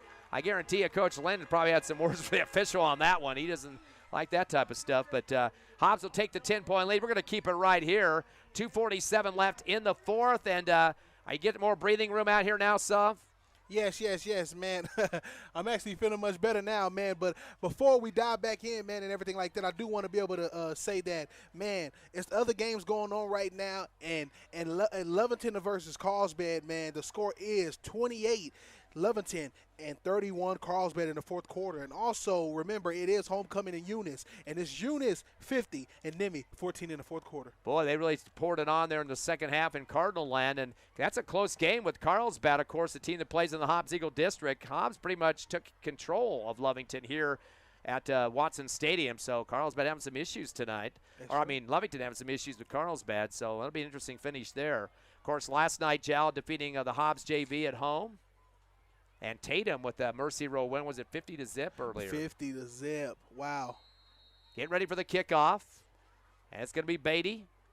Ooh, they might have get a penalty here. Looks like some of their players were over the ball that time. The catch made at the 10 on the near side. Fake these starbursts. Running far left is Anaya.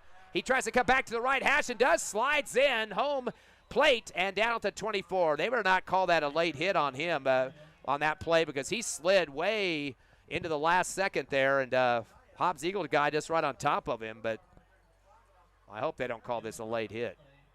There's no way, because he slid right into the tackle that time. There's no way they could say that Hobbs was waiting to pounce on him after the call. They're going to call the hold or legal block, it looks like, against Roswell. That'll be a 10-yard penalty for the Coyotes. That's their 6th of the ball game for 35 yards, and that'll back them up 10, as I said, to the 14.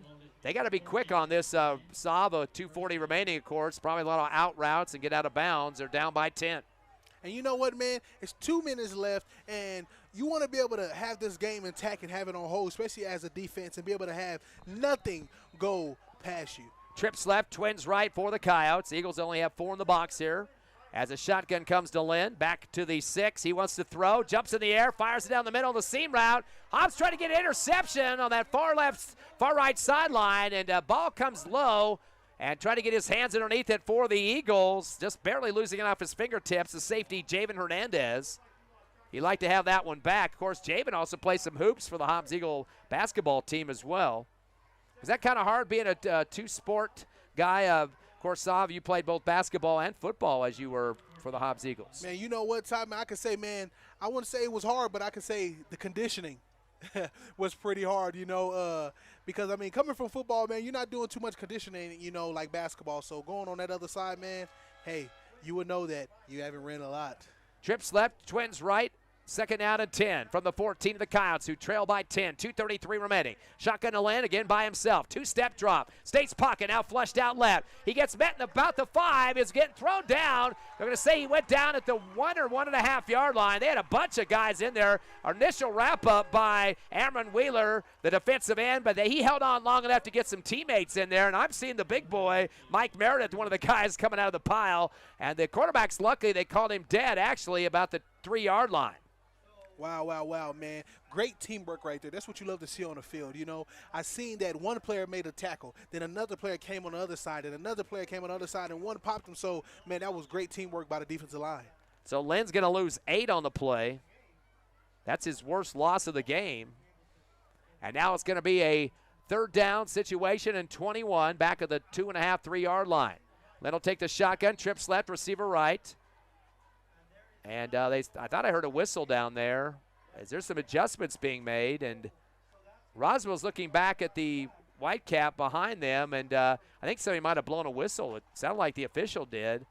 Roswell's whole team turned around and looked back at the ref, and I guess they're going to reset and re-go here on this one. So now they're going to get the clock rerunning with 1:36 left. 10-point Eagle lead. Roswell's last hurrah on a 3rd down and 22. In the end zone is Lynn, gets a snap. He's going to have to hand it off up the middle. Clock's going to run, and that's not going to be much, maybe 2 yards. The wall is big for the Hobbs Eagles.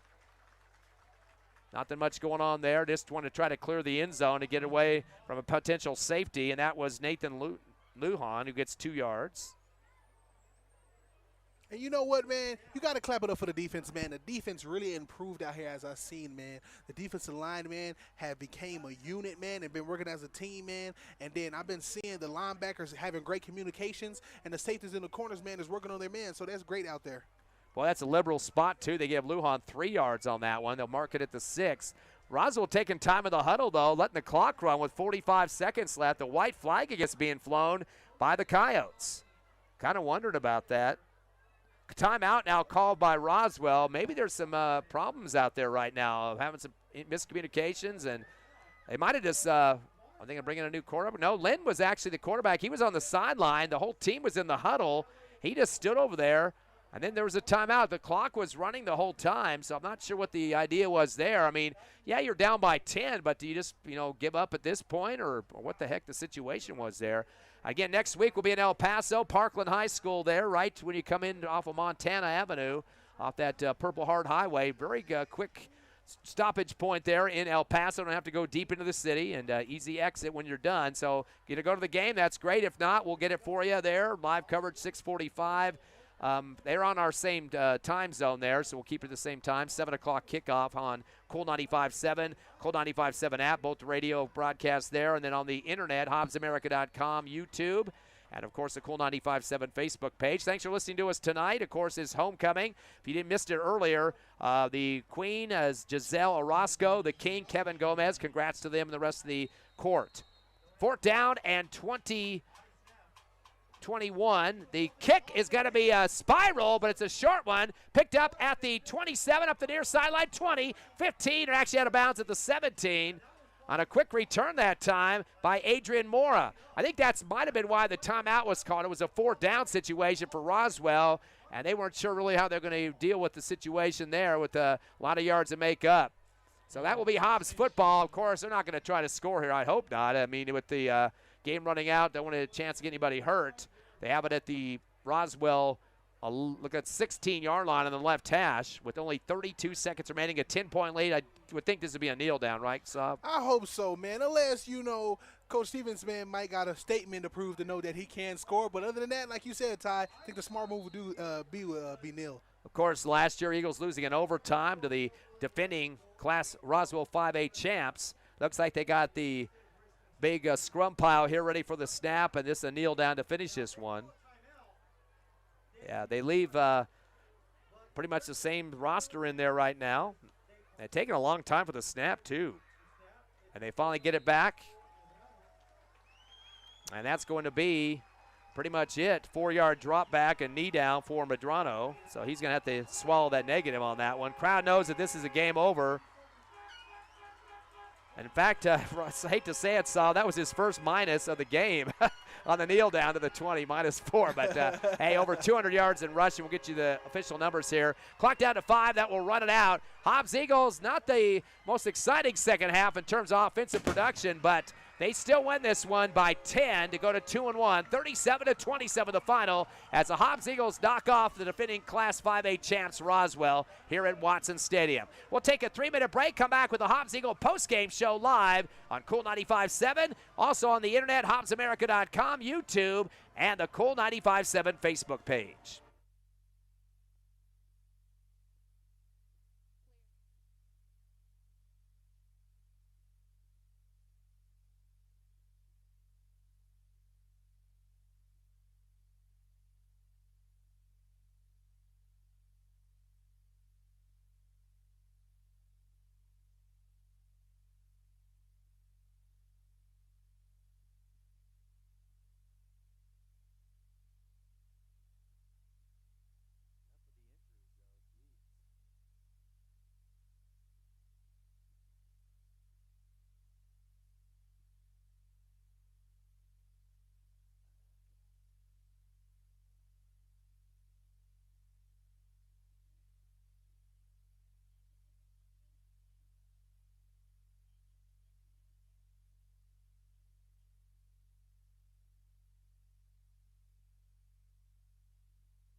Welcome back to Watson Stadium. Homecoming is finished, and your Hobbs Eagles get the win by a little closer than margin than they would have liked in this one, 37-27, a 10-point lead. But Saab, they get the W in the books, go to 2-1 on the season. Roswell drops to 1-2, beating a champion from last year in the 5A, a team that beat them in overtime by 2 points in Roswell. So nice revenge factor here. Better first half probably versus the second half, especially when you lose your running back Hill to injury. It looked like maybe a high ankle sprain or something, maybe his right leg, but I'm just speculating there. But still, he was helped off the field. That was the bad news there in that game. But Hobbs held on, but a little bit of a struggle as we got moving along into that third quarter, and Roswell kind of screeching back there. But let's face the facts here. Hobbs getting close to 700 yards of offense tonight. Wow, man, it's been a great game to see, man, and a phenomenal game to see. And like you said, Ty, man, hey, man, they came out here playing, man, and kind of, lacking off a little bit. I say slacking off, as I can say, slacking off a little bit, towards the end, but still way to hold it tightly, hold it strong, and still push forward. And again, man, hey, the stats and the results, man, show itself, man, that the offense came out here and ready to play.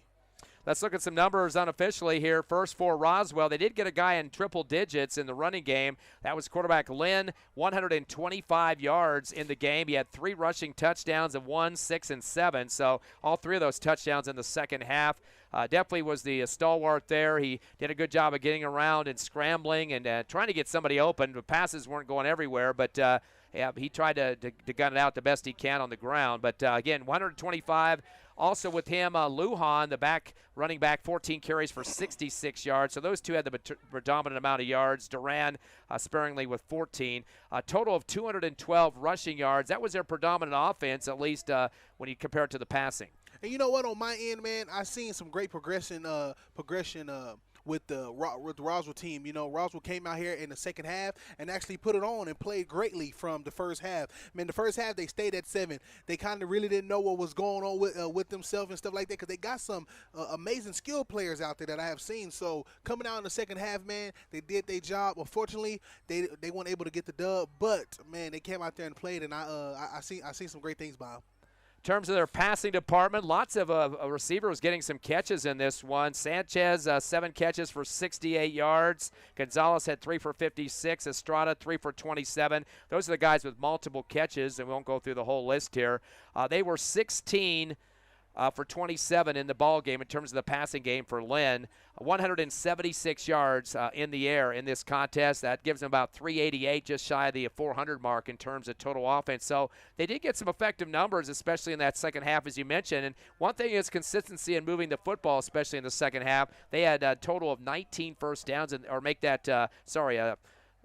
17 first downs in this ball game, which is pretty respectable. It is, man. It is, and a lot of them, man, is by clutch plays and smart plays at the same time, man. When you can put those two together, man, it is great. You can be able to make a lot of first down like how they made, and so hey, man, you got to give it up to Roswell, man. If they can be able to pull that off like they did in the second half, in other games that they got coming up in their bracket, man, I believe they can do great things. In terms of the possessions, they had 3 punts, turnover on downs, and 1 turnover, a fumble, and their penalty situation was 6 for a total of, 31 yards in this ball game. 35 yards, 6 penalties and 35 yards overall. So Roswell, again, dropping under 500. They're not used to that. Last year, 11-1. Their only loss of the regular season was to Lovington. That was in Lovington. That's a pretty good win for the Wildcats. They went on and beat Artesia, they beat Artesia in the championship game by 19 at the Wool Bowl in Roswell. So pretty good finish to the season. Hobbs almost knocked them off in that OT game, though, too. Yes, man, they almost did, man, and so they quite wasn't there yet, man, but, I seen a lot of, elevation from then, and so that's what you want to see, especially, from a coach standpoint. You want to be able to see some elevation, so when games like that come down again, you'll be able to know what to do in those predicaments. Let's look at the Hobbs Eagle numbers, and big ones for Madrano Jr. getting 18 carries, 234 yards, and again, we saw last week with Hill over the 200 mark. I was thinking that it wasn't the first week, too. I think we had right over 200, wasn't it? I think it's right. Been 3 weeks of guys that have been over the 200 plus. So definitely, I'd love to see that. again, lots of double-digit carries first half and a few in the second half. His longest was a 29-yarder in the second half. Did score a touchdown in the second half from 18, but his longest touchdown run was for 22 in the first half. And again, he's doing a great job of seeing up the field, using his blockers. Oh boy, rain coming down here. Where the heck did this come from? Came out of nowhere. Yeah, that's the first I've seen at the stadium lights right now, so good thing to get the game over with. We're going to be drenched when we go out, though. But again, Medrano definitely doing a great job of using his teammates, especially on that line, to break it up forward. You know what, man? I just seen some great elevation by Medrano, man. Medrano had some great games in the past few games, man, in the past 2 games that they just had. But this game right here, man, he showed me, but not only showed me, but also showed the fans that, hey, man, I'm a quarterback that can do it all. I'm a quarterback that can run the ball. I'm a quarterback that can throw. I'm a quarterback that can be able to break tackles. I'm a quarterback that can make plays. And that's what he expressed tonight. And that's exactly what Coach Stevens said in the preseason, too, that he was a dual threat, and that's what we're starting to see from Medrano.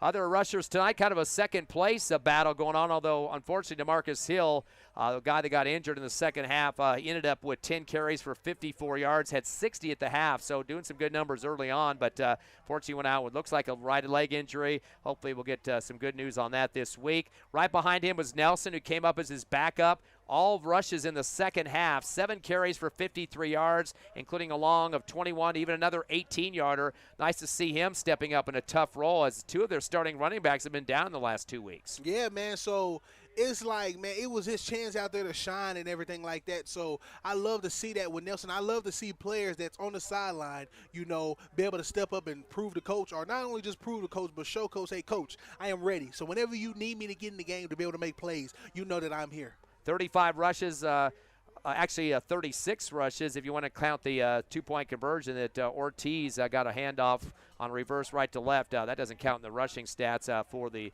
individual there, but still some great numbers for the Hobbs Eagles. 341 yards on the ground tonight. Big-time numbers. In fact, both the passing and the rushing was over 300 tonight. We'll get to the totals on the passing right now. Lots of receivers involved in this one.